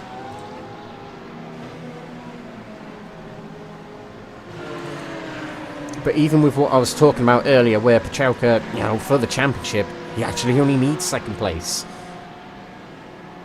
That will not be in his mind, but that's the actual fact here, is if Pachalka finishes second or first in this race, he's still going to extend his championship lead. Which already, heading into tonight, was an astonishing 70 points. And when you don't quite consider fastest laps, although we will consider that actually. Let's take a look at the fastest laps of each category. And there we go, McCluskey in the Prototype Golds. Alpalau but does not finish, so I don't quite think he'll be given the fastest lap point in the Silvers. I'm not quite sure how it works that way. Well, it does say you must take the checker flag to score points and be within 75% of your own class leaders. So yeah, that's just to score points. So I'm assuming that it includes bonus points in the form of fastest laps and pole positions as well. Pachalka is the fastest lap leader at the moment for the GT3 Golds. Smart's putting in a good case to try and battle for that. Papa Constantino in the bronze category, and Bennyworth, of course, in the silver category. Pachalka out of tonight will score 46 points. 6 more than his closest rival Gardner, so he'll extend his lead to 76 points, just going off that. Unfortunately, we won't be able to give you live championship standings updates after tonight because our resident points table fixer-upper, Paul Williams, is in France at the moment, so he won't be able to update the points tonight. Usually he's racing in this series, and just after the races he updates it for us, which is very cool. But we won't be able to have that tonight, unfortunately. We might still be able to have some interviews. We'll see if anyone jumps into the interview box at the end of the night.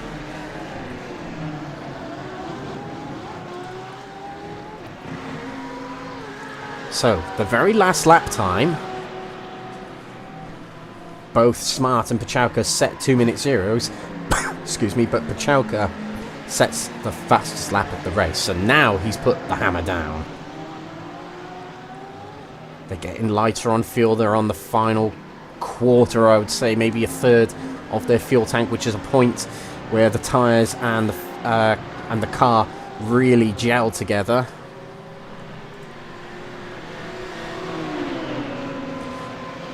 Also another battle going on in these GT3s. Payne Wilkins is close to Gardner still, and actually the battle for second has joined up again. Papa Constantino has put in some monstrous lap times here and has caught up to Ruben Pino and will challenge for second place. We've got 3 key battles here in GT3 as we approach the end of this race.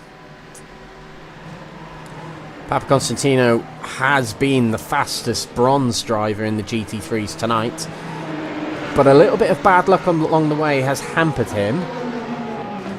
If he races next week, we'll see what he can do at Portimao. But for now, he's hunting down second place on his debut tonight. And Ruben Pino has been putting in some good results of late, particularly at Road Atlanta last time out, particularly here where he's sitting second place. He'd be keen to hang on to it. Pachalka drops to a second behind Smart. As Murray Walker said, catching one thing, passing is another. And as I added to it, keeping it is yet another thing. Very late braking there from Papa Constantino. And he had to back off a little bit more on the apex there, and I think Ruben Pino had to avoid off the apex.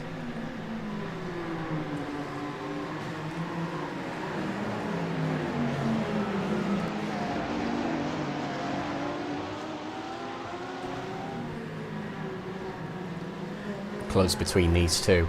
He's really closed it up. Oh, and a big lunge to the inside there, and he had to back out of it.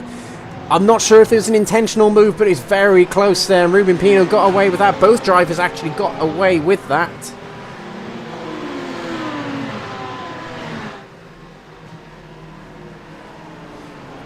And I just wonder if that was Papa Constantino just trying his luck a little bit.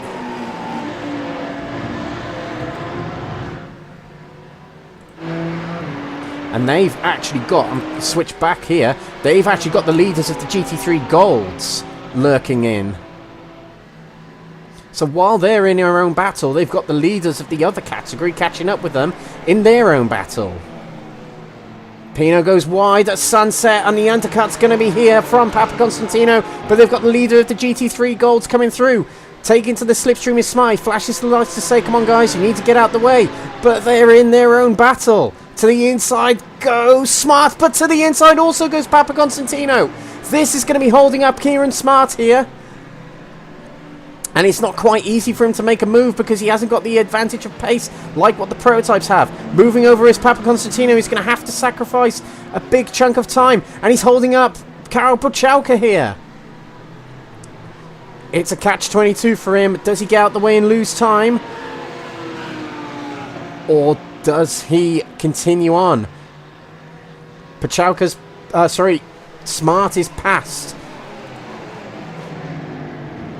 Ruben Pino and Pachalka can't get past Papa Constantino. The gap's extending between Pachalka and Smart. Pachalka's flashing his lights furiously to say, listen to the blue flags, get out of the way.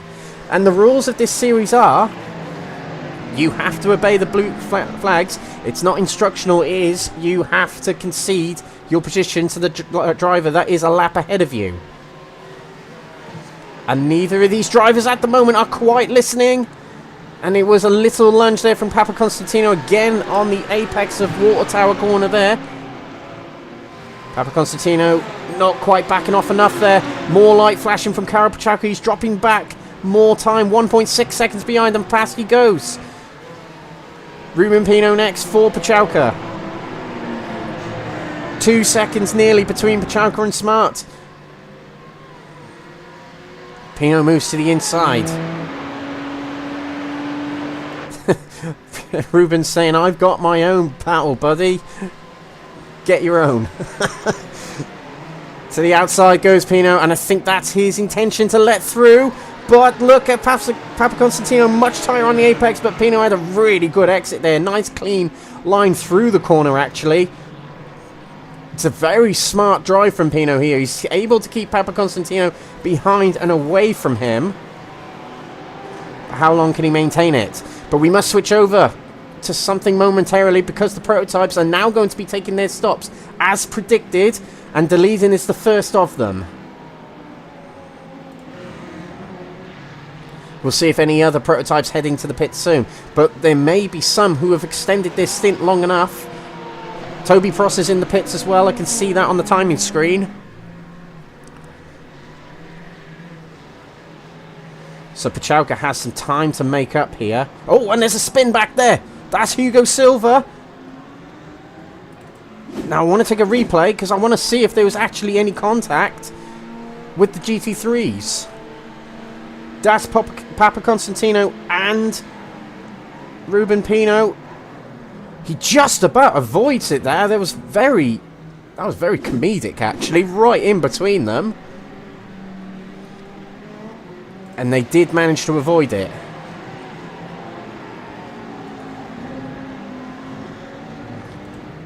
Deleiden's back on track.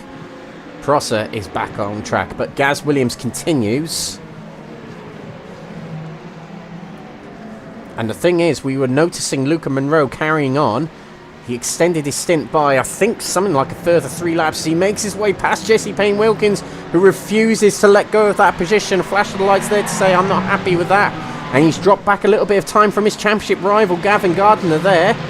As a result, still within a second. And a move there from Smagascale as he makes his way through. That's more time going to be lost for Jesse Payne-Wilkins. And Gardner's grasp on third place is all the more with what just happened there.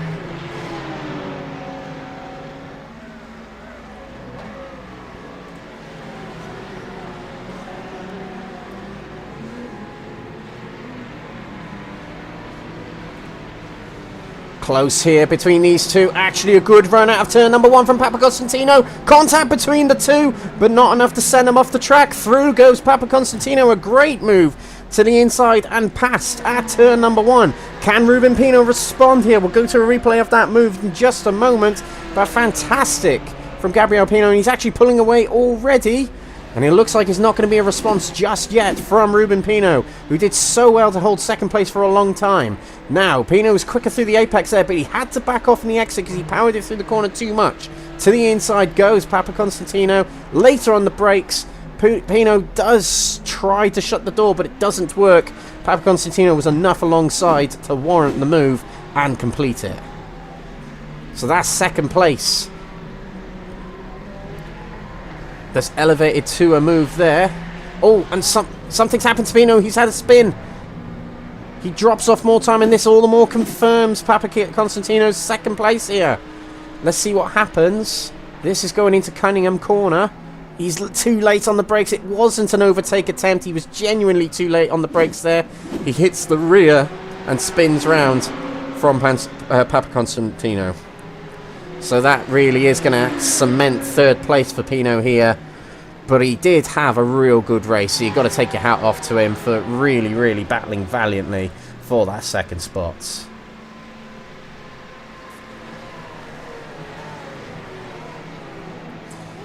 We've got Ben Alcher closing in on 4th place here. Look how close he is. And these are full tilt cars. They're technically teammates. They are kind of battling for the championship. Only 12 points behind Payne Wilkins is Outry here. So he'll see it as the more points he can get, the better. But Full Tilt are quite the contingent of drivers, quite the force, and quite the... they do take this league quite seriously, and I mean that positively. Will they deploy team orders here, is what I'm suggesting. Gavin Gardner's just up the road from them.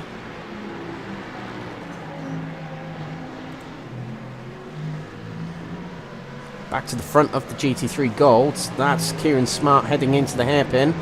Here's Karol Pachałka, 1.3 seconds behind. He's running out of time. There's not going to be that many laps to go. And if we quickly switch to Max DeLeeden once this move is complete, on a back marker, that's Elwyn Sykes that Pachałka is passing. No, do excuse me, that is Jeffrey Kruger, the leader of the bronze category.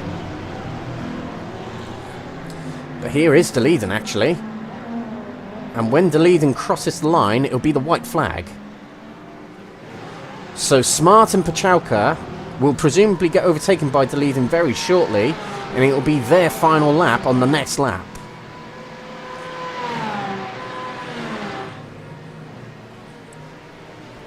I did say at the start of the season I'll be giving out Drive of the Day awards, and I haven't done it in all rounds actually, because I've forgotten. But if I had to pick a driver of the day tonight, it's going to be Kieran Smart. He's driven brilliantly tonight. I think an honourable mention has to go to Papa Constantino and Luca Monroe and Max DeLeeden. But Kieran Smart has impressed me the most tonight.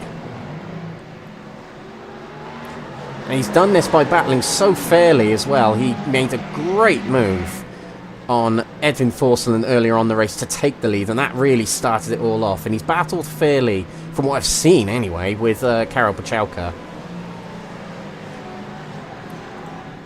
DeLeeden has received the white flag here, and what a race this has been for him. It'll be his first win of the season.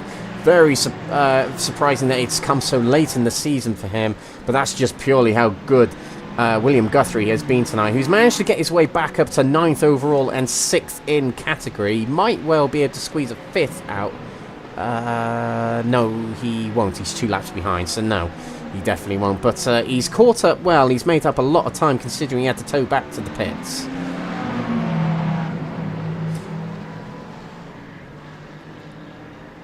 But what a drive this has been from DeLeeden. He's had tough competition from Toby Prosser and Gaz Williams,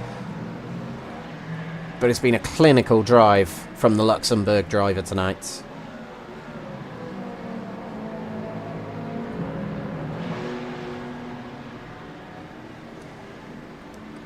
Heads through the final few corners. They needed an extra pit stop, did those prototypes, but all of them did.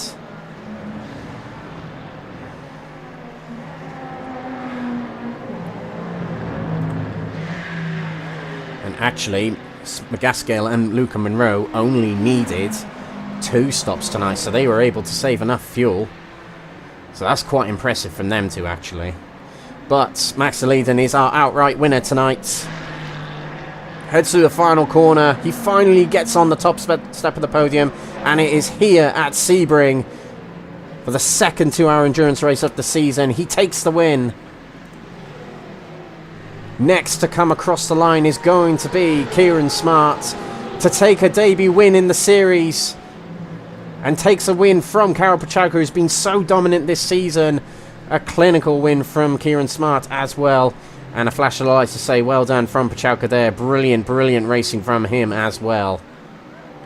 Let's see who next is to come across the line. I think it will be... well, we got quite a wait actually. But Luca Monroe will do an extra lap, as Smagaskale was lapped by Max DeLeeden again. Actually, for the only time in the race. But Monroe wasn't lapped, so quite unfortunate for Smagaskale there, because he was within 10 seconds of Luca Monroe. But it'll go down as a 1 lap down for Smagaskale, which is not really representative of how this race has been for the Silvers.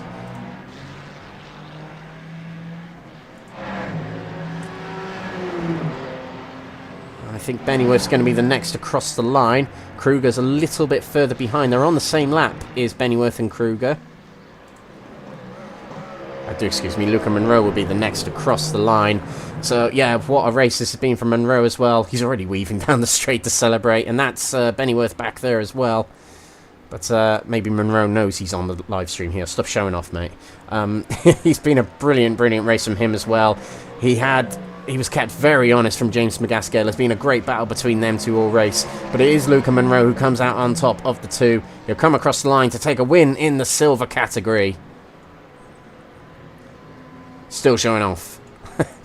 Bennyworth, not the most interesting of races for him, but he'll take maximum points here tonight for the silver category and extends to a very commanding lead in the championship. And Kruger returns to the series after a week off last week, back to his regular digs to the top step of the podium in the bronze category. Another win for him, and that'll be win number 6 of the season for him. And there we go, that's our race, ladies and gentlemen. That has been the 2-hour endurance here at Sebring. And we'll go through the results before we nip into any interviews, but we'll start off with the gold category in the prototypes. And there we go, at the top of the standings. Max DeLeeden takes the win by 24 seconds from Toby Prosser on his debut today. Gaz Williams rounds off the top 3, and Ben McCluskey recovering from a bad start to the race in 4th place there, just over a minute behind. Laps or various laps down from Hugo Silva and William Guthrie, DNFs to Rui Soares and Jamie Dory. Over to the prototype silvers. Luca Monroe takes the win. It says by a lap, but believe me, it was fairly close between him and Smagaskale towards the end, but a win for Monroe nonetheless. Smagaskale's just told me on the live stream comments here he didn't have enough fuel to get to the end, so had to slow down for the final lap. That's quite a shame, actually, but still a 2nd place for Smagaskale and a very good race for him, considering it's only 2nd race of the season. And Nathan Healy takes his first podium of the season. DNFs from Miguel Alpalau, who we saw stopped randomly earlier on in the race, and Mark Baker, who had an incident earlier on. And I think Mark Baker actually pulled out of the race due to health, actually. So, yeah, I'm wishing him all the best and hope it's nothing too serious. Over to the GT3s and the Golds, and it is a new winner in the GT3 Golds, the name of Kieran Smart. He takes a win from just over a second ahead of Karol Pochalka, who will still extend his championship lead and commanding championship lead at the top. And we're getting very much near that point in the season where Karol Pochalka might well be able to take a championship win a round or some rounds early. We are getting very, very near that, I would say. We'll see if we can work that out at the next round, actually. Gavin Gardner takes a 3rd place, and he had to fight for that. He was running around about 6th or 5th earlier on in the race, and he made his way up to 3rd in the final half of that race. A good job to him, and extends his 2nd place over Jesse Payne-Wilkins and Ben Alcher, who were 4th and 5th. A lap or laps down was Miles Owen and Alan McCain, and DNFs for Edwin Forsland and Kerr Worry, who didn't make the start of the race. GT3 Silvers. Got Ben Bennyworth at the top of the standings. Now, he was the only finisher in the GT3 Silver category. Mark Kent and Nigel Stock couldn't finish the race. To the bronze category, Jeffrey Kruger back to the top step of the podium. And he finishes ahead of Gabriel Papaconstantino on his debut tonight. Had to fight for that 2nd place, but he got it in the dying moments of the race ahead of Ruben Pino, who put in a valiant effort to defend that 2nd place.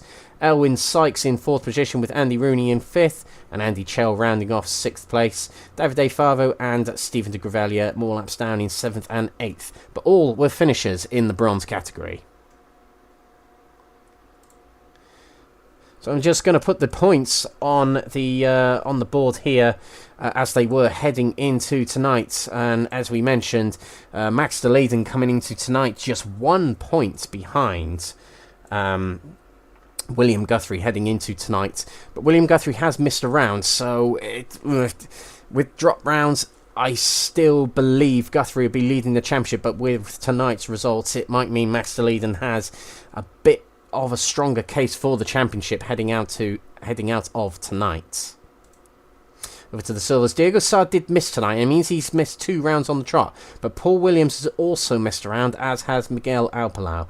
But I guess with Diego Sá missing tonight and with Alpalau getting a DNF tonight, it means these 3 are going to be fairly tight in the championship. Albeit Sá 22 points in front, it still closes up between these. And Luca Monroe scores big points, which will put him up to around about 7th or 6th in the championship. The GT3 Golds here. Cal Pachalka will extend his championship lead, not by much, but it goes beyond 75 points, which is quite a distance actually. And as we were mentioning earlier on, in relation to the points, you can get 25 points out of feature races and 18 points out of sprint races, which our next 3 races are. So if Cal Pachalka continues to put in good performances and race wins, he may well be able to win his championship, the GT3 Golds, a round or even 2 rounds early. We'll see how things are when we head out of Portimao and into Spa-Francorchamps in 2 weeks' time. As the Silvers, Ben Bennyworth will end up going much, much further out in front by precisely 52 points, as he took the endurance win and the fastest lap, and with no one to contend with him in the GT3 Silvers. So it's looking good for Ben Bennyworth, who will only drop 15 points in drop rounds as well. So it's going to be a very commanding lead for him in the championship heading out of tonight. And for the bronze category, although Jeffrey Kruger missed last week, Stephen de Grevelier does not have a drop round applied, but a good round for Jeffrey Kruger tonight means he'll have a commanding lead in the championship heading out of tonight, with drop rounds applied, of course. And for the teams, good round for Full Tilt Pink. Pachalka and Payne Wilkins getting top 4 results for each of themselves, 2nd and 4th, and they'll extend their gap on Ben Bennyworth and Andy Chell. So there we go. That's a little bit of a sit rep if I can work it out from my approximate maths in my head. We have got some interviews waiting for us, so that's very good. I'm very happy to see that. We have got someone in the chat. I don't recognise their name, but I think what we're going to do is we're first of all going to speak to Ben Bennyworth. Actually, he was the winner in the silver category. So we pull Ben into the chat here. Ben, just checking you can hear me.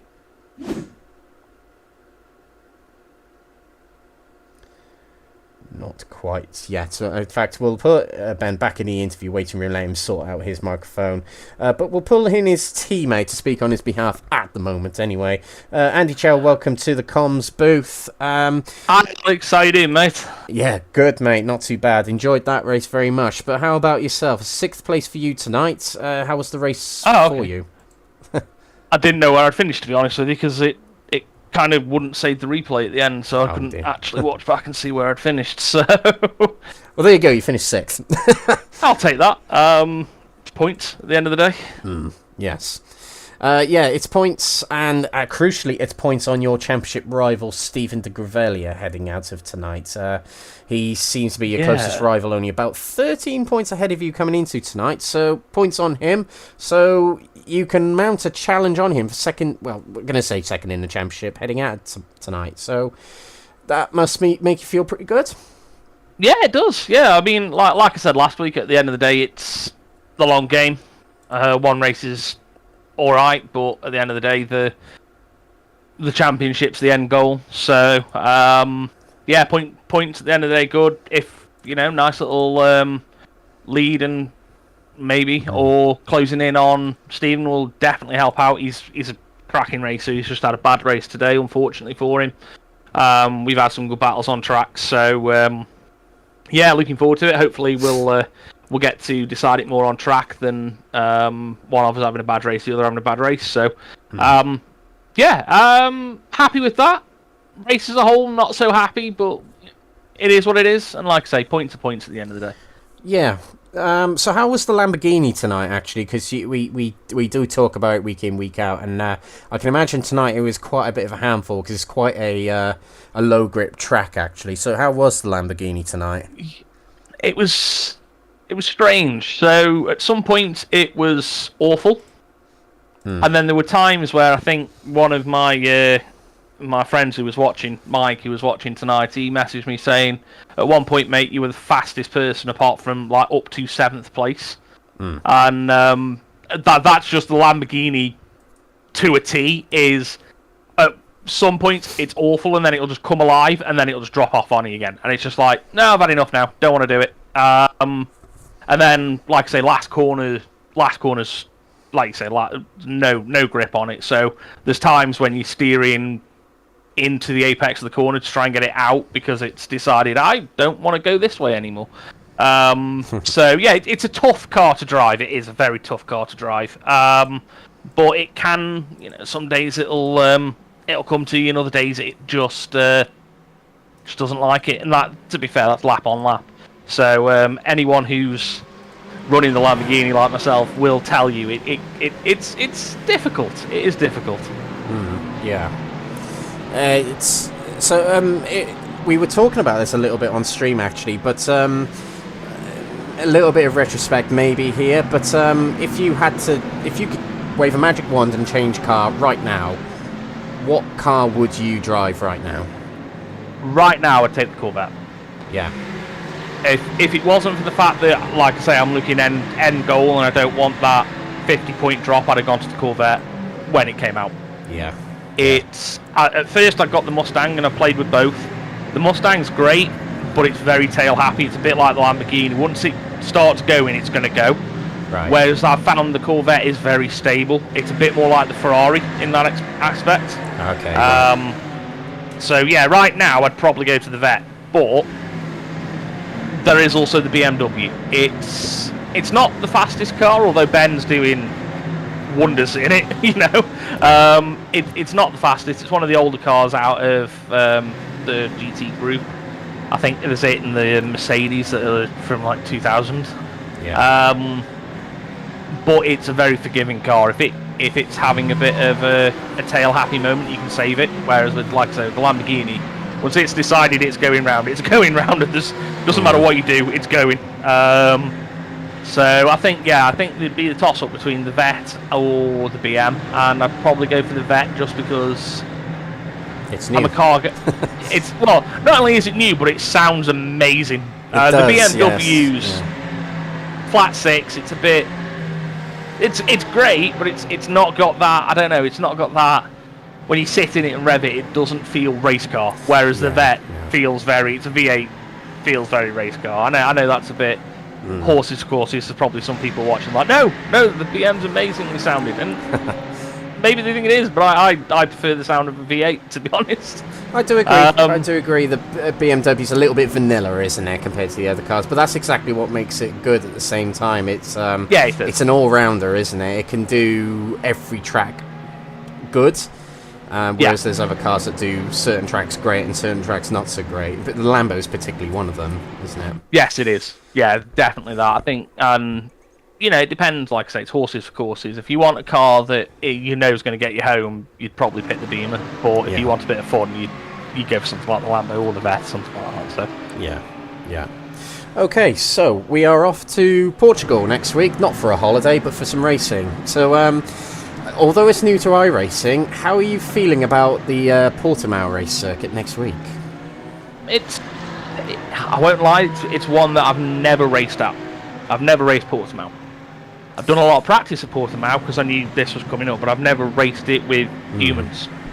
So there's only so much you can gain from racing alongside the AI or racing test practicing and sim it and things like that. So it's going to be interesting. It's from real life. It's a very interestingly. Depends how they modelled it, but in real life, it's either if they modelled it with before it was resurfaced, it's going to be quite high on the DEG. If it's after they resurfaced it, I think a year ago. I'm not sure how the how the tyre's going to perform, which again is going to be something interesting in our feature race.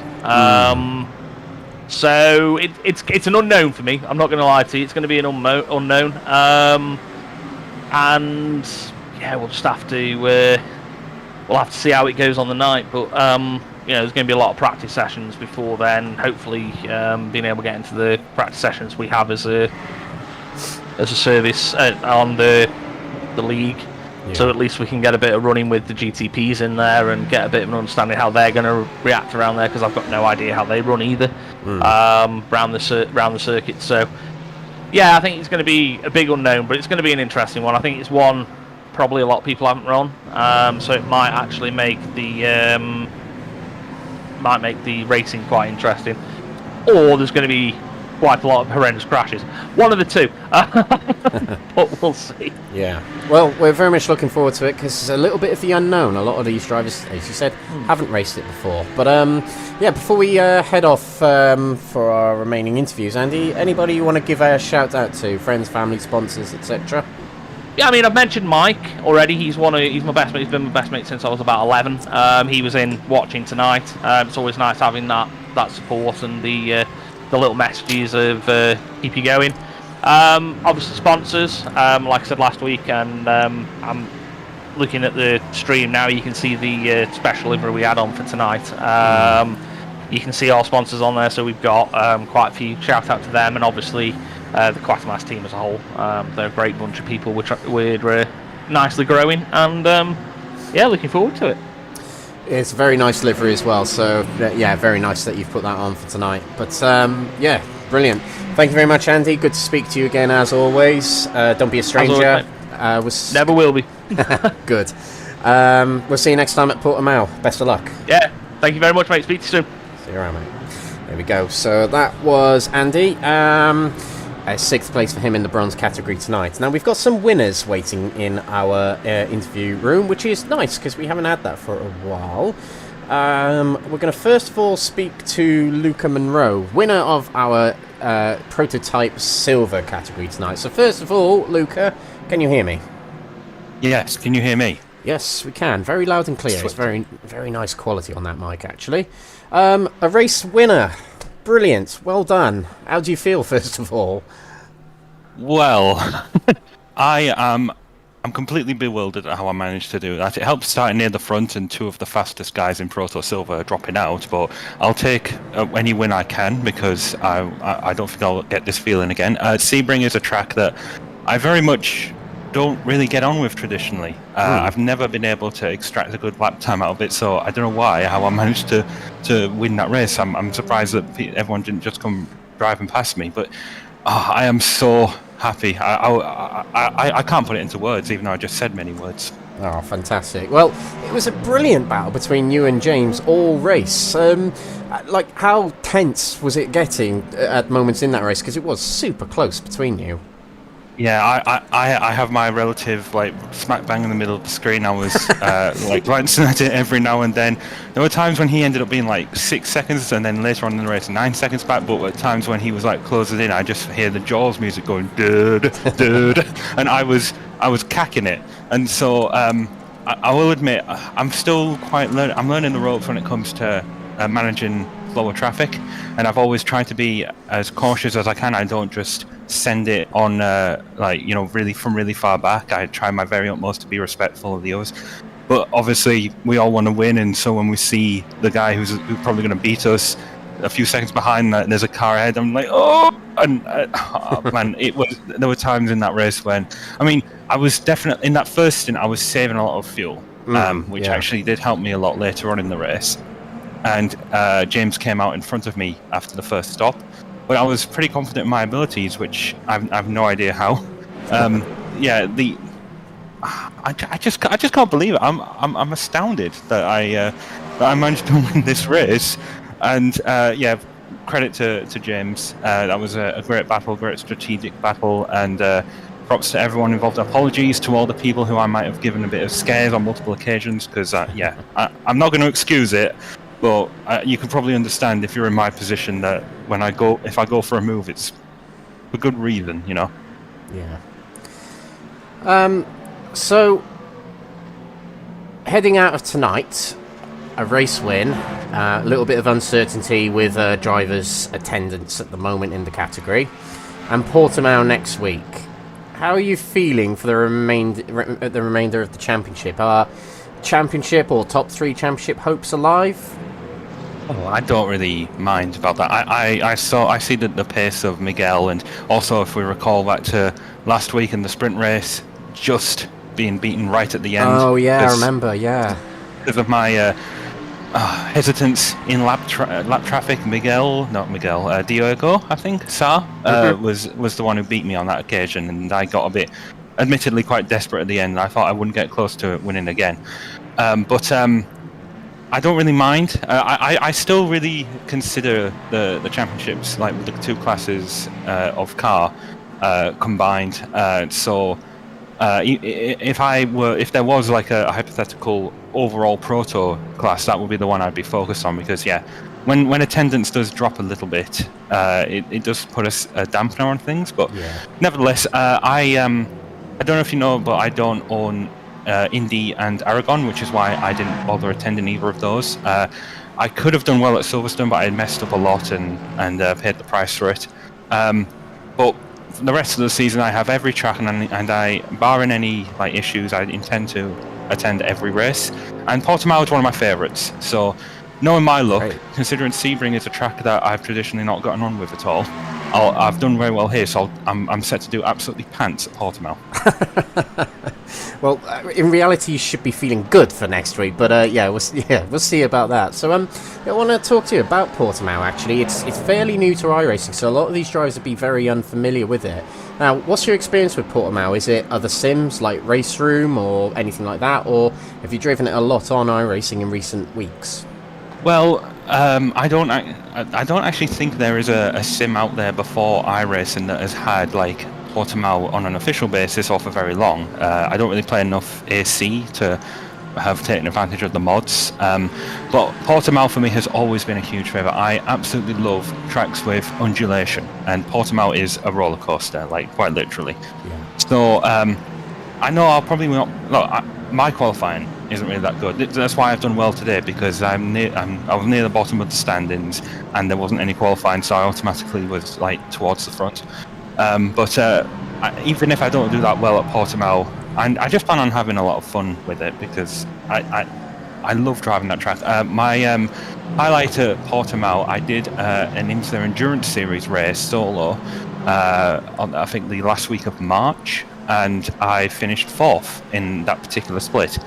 So I've got good memories there. Even and even before iRacing ever got this track, I was always a huge fan of it. So whenever there's a new iRacing season, I look to see what content is going to be used very often, what's worth buying.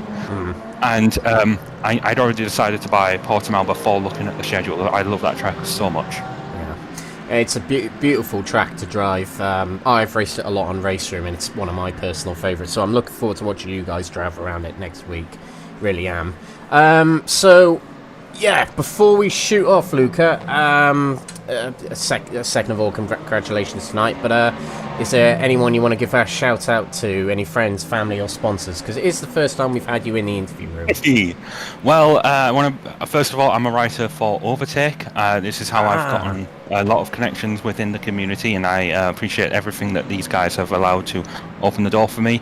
And also the team I race for, United Sim Team.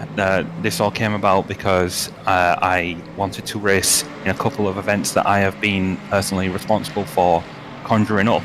VCO Infinity, for example, was an idea of mine.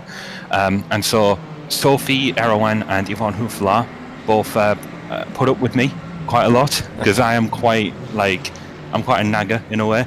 And they have put a lot of faith and trust in me, and sometimes I mess up, and I hold up to that. But I really appreciate being part of a team like United Sim Team, with so many people who want to sim race. No matter what background you are, you can always get involved with us over at United Sim Team. Just ask Sophie or Yvonne if you can join. We're doing plenty of major events. We're planning on doing the Spa 24 and also the Global Endurance Tour Le Mans race in August. And obviously also a lot of people who have been watching a lot of the events I've been taking part in. My mum, for example, she's not watching at the moment. She's had to go help my granny out with something, but I am sure that when she hears me mention that, she'll be like, oh. And then obviously my dad as well, who will also be watching inevitably. Yeah, there's plenty of people, but I feel like I'd take too long thanking them all, and I'll inevitably forget some, so I'm going to stop there. It was beautiful anyway. Good stuff. Hey, tomorrow's headlines on overtake.gg. Keir Starmer didn't win, Luke and Monroe did. There we go. Well, anything to boost my ego, because it needs every little boost. There we go. Congratulations again, Luca. We'll see you next week at one of your favourite circuits. Right, take care, bye. Bye. There we go. Luca takes the win in the silvers. And now who we're going to speak to is a winner of another silver category. Now, we did try to speak to Ben earlier. Are you there, Ben? Yeah, loud and clear. Yeah, there we go. Loud and clear, yeah. Welcome back to the comms booth. A win tonight for you, Ben, but a strange one, because the competition slimmed down a little bit. What's your initial feelings about that heading into tonight? But despite that, still a big congratulations on the win, because you had to get it done. Yeah, thank you very much. Do you know what? Honestly, getting the sim to work before the race started was actually probably the more exciting bit of the whole, before the actual race actually happened, to be honest. To think that I was actually close to not actually racing tonight because for whatever reason, my iRacing just didn't want to load up Sebring. For whatever reason, I don't know how. Thankfully we got it sorted in the end thanks to with Andy. And yeah, that was it. Pretty much 2 hours of just driving around, really. Relative to the GT3s, you finished 6th overall, actually, so you're putting in a fairly good challenge to some of the gold drivers in there. But this puts you in a good opportunity for the championship now, and let's say Jake Pitt and Cheverton come back for the next couple of rounds, which hopefully they do, because you three have had some great battles this season. What's your thinking going to be going forward now, because you're going to have a commanding lead? Well, I mean, unfortunately, I'm not going to be available for the next round. So from Spa onwards, it's just going to be a case of, well, see where they are and basically, well, just take how the race as it is, shall we say. Yeah. Yeah. It's going to be one of those, I think. Quite a shame you're missing next week, actually. It's going to be quite a good round, I reckon. But, yeah. We'll see you next time at Spa, that is. So, how about... I've only raced with you on Oval, so I don't know where your best tracks are. But what about Spa? It's my favourite track, but is it a track you particularly like? Yeah, I mean, the BMW should be good round Spa. I mean, there's not, like I said, there's not really any tracks coming up that I don't think would not benefit the BMW. Well, maybe Le Mans in terms of the straight line speed, because it's not exactly the fastest in straight lines. But yeah. Everywhere else, I think, you know, should be quite confident around them, shall we say? Yeah, it's quite a neutral car, actually. The BMW is. It seems to. It's not rubbish anywhere, but it's not outstanding anywhere. It just seems to be vanilla everywhere, doesn't it? Yeah, I mean, well, it suits my driving. Vanilla, is it? Vanilla, yeah. Well, I disagree with that, but okie dokie. Right, before we head off, Ben, anybody you want to give a shout out to? Friends, family, sponsors, anything like that? I mean, like I said, just like last time, really, it was more just Max and everyone who works at Quatermass. Andy again for helping out. And yeah, like I said, just everyone at Quatermass, really. Excellent stuff. Well, thanks again, Ben. Congratulations on your win today. We won't see you next week. We'll see you in 2 weeks' time. Thanks again, mate. 2 weeks. Oh. Yes, thank you very much. There we go. That was Ben Bennyworth of the silver category winning that category. Now we've got one more interview for you, ladies and gentlemen, before we shoot off, and we're going to speak to our runner-up in the gold category. But it's a driver I've wanted to speak to all season, and we've got Karol Poczelka in the interview in the interview room with us. So first of all, Karol, can you hear us? Yes, I can. Can you hear me? Yeah, great, loud and clear, very nice. So welcome to the comms booth. As I said, I've wanted to speak to you for quite a while actually, because of your performances in these races. But yeah, heading into tonight. A big championship lead, albeit coming out of the previous race with not quite the result you would have wanted. But tonight, second place, not a first place, but good championship points. So how do you feel about tonight? Yeah, I'm satisfied. I was my goal was third because I was starting last in gold category, and I knew that Kieran and Edwin will be fast. So, and I didn't want to risk anything. I know that if I finish third every race now, I will win the championship. So I'm not gonna risk anything. And because I knew that some guys are quite aggressive, so yeah, I didn't want to fight, and it ended up how it ended. So yeah. Yep.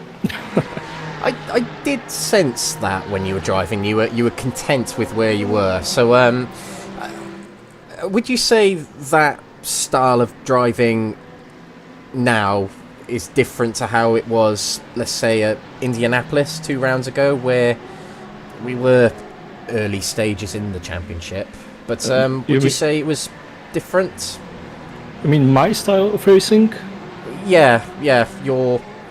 Were you more relaxed today than perhaps Indy or? I mean, I wasn't really pushing it Indy either, but I'm just expecting people to be smart, and when they see car closing the gap by a half a second a lap, they will not fight as hard. But that wasn't the case. So yeah, so I think I was just chilling today. So, yeah. Excellent. Oh. And you still got a good result, so that's incredible. Yeah, but Kieran had a great pace, so yeah, he drove really well tonight. You both did. Yeah. It was great. So how about Portimao circuit next week? Is that a track? I mean, it's new to iRacing, but is it a track you like, or are you not sure? I think it's my favorite. I really like it there, especially in the Porsche. It's Porsche only track, to be honest. Every other car is worse by quite a margin, but it's in the Porsche. It's a really enjoyable track. That's interesting looking to forward hear. to it. Bad news for everyone else. It's one of your favourites. That's great. Well, everyone's spoken highly of Portimao tonight, so yeah, very much looking forward to track. it. Yeah. So how about the Full Tilt team? You're doing very well in the championship. How are things in the team right now? I think okay. We are all friends, so yeah. You're a very tight unit, and does that go into testing before the races as well? Are you quite talkative during the races as well? To be honest, I'm not joining the Discord during the race because I just can't concentrate while I hear English. It's just too hard for me to translate and drive at the same time. So I'm not joining. Sense, yeah. But I know it's fun because when we are doing endurance race, we always chat and it's always great fun. So yeah, to be honest, I'm missing out by not joining, but yeah, I don't think I would be first if I was joining the Discord with them. So. Understandable. There's some that can do that, and there's some that can't. So that's fair enough. Okay. So before we shoot off here, Karol, first of all, thank you for joining us in the comms booth. Don't be a stranger. Feel free to come back in the next races. But is there anybody you want to give a shout out to? Any friends, family, sponsors? I'll shout out the IMB Race Fair for sending me custom gloves that are matching my pink Porsche. Nice. Quite funny. Yeah, and my team, I really like those guys, and it's always fun to chat with them, even though I don't join the Discord, but the written chat is fun. Ah, great. Well, thanks again, Carol, for joining us. Good luck next week. We'll speak to you then. Thank you. There we go. Karol Pachałka. Interview finally with him. Great to chat to him. Of course, he's been a dominant figure in this championship, all the way through this championship. And yeah, it was good to put a voice to the name, actually. But a second place for him tonight. But I kind of drawn some assumptions about how his competitiveness was with talking to his team manager Dwayne Hoffman, and I think actually Karol comes across a little bit more relaxed than I initially thought, actually. But yeah, it's very interesting, actually. And you could definitely tell in that interview, at this point in the championship, he's feeling very confident and very relaxed about where he is in the championship. And that's pretty much how it was in this race. He said no disrespect to Kieran Smart, he drove a very good race, but Pachałka was quite content with where he was. Perhaps it would have been different if Smart was a closer contender for the championship. But yeah, a smart drive from both Smart and Pachałka tonight. There we go. That's all our interviews wrapped up, ladies and gentlemen. Thank you very much for watching. We'll go through the results of the races one last time before we head off. So Max Verstappen is our winner of the Prototype Gold, a first-time winner this season. Toby Prosser in second place and Gaz Williams in third.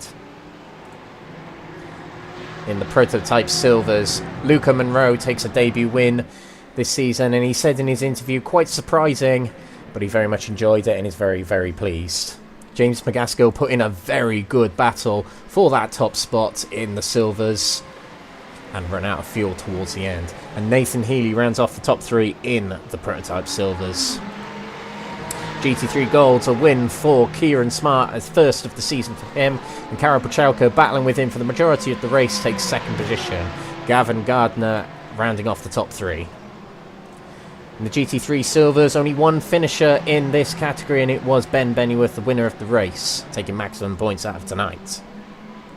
And in the bronze category, Jeffrey Kruger, back to winning ways for him, top spot for him, and Gabriel Papaconstantino had to fight for that, but came back to finish second place after dropping down the order early on in the race. Ruben Pino, who battled for second place valiantly, only third in the end for him, but a good third place for him.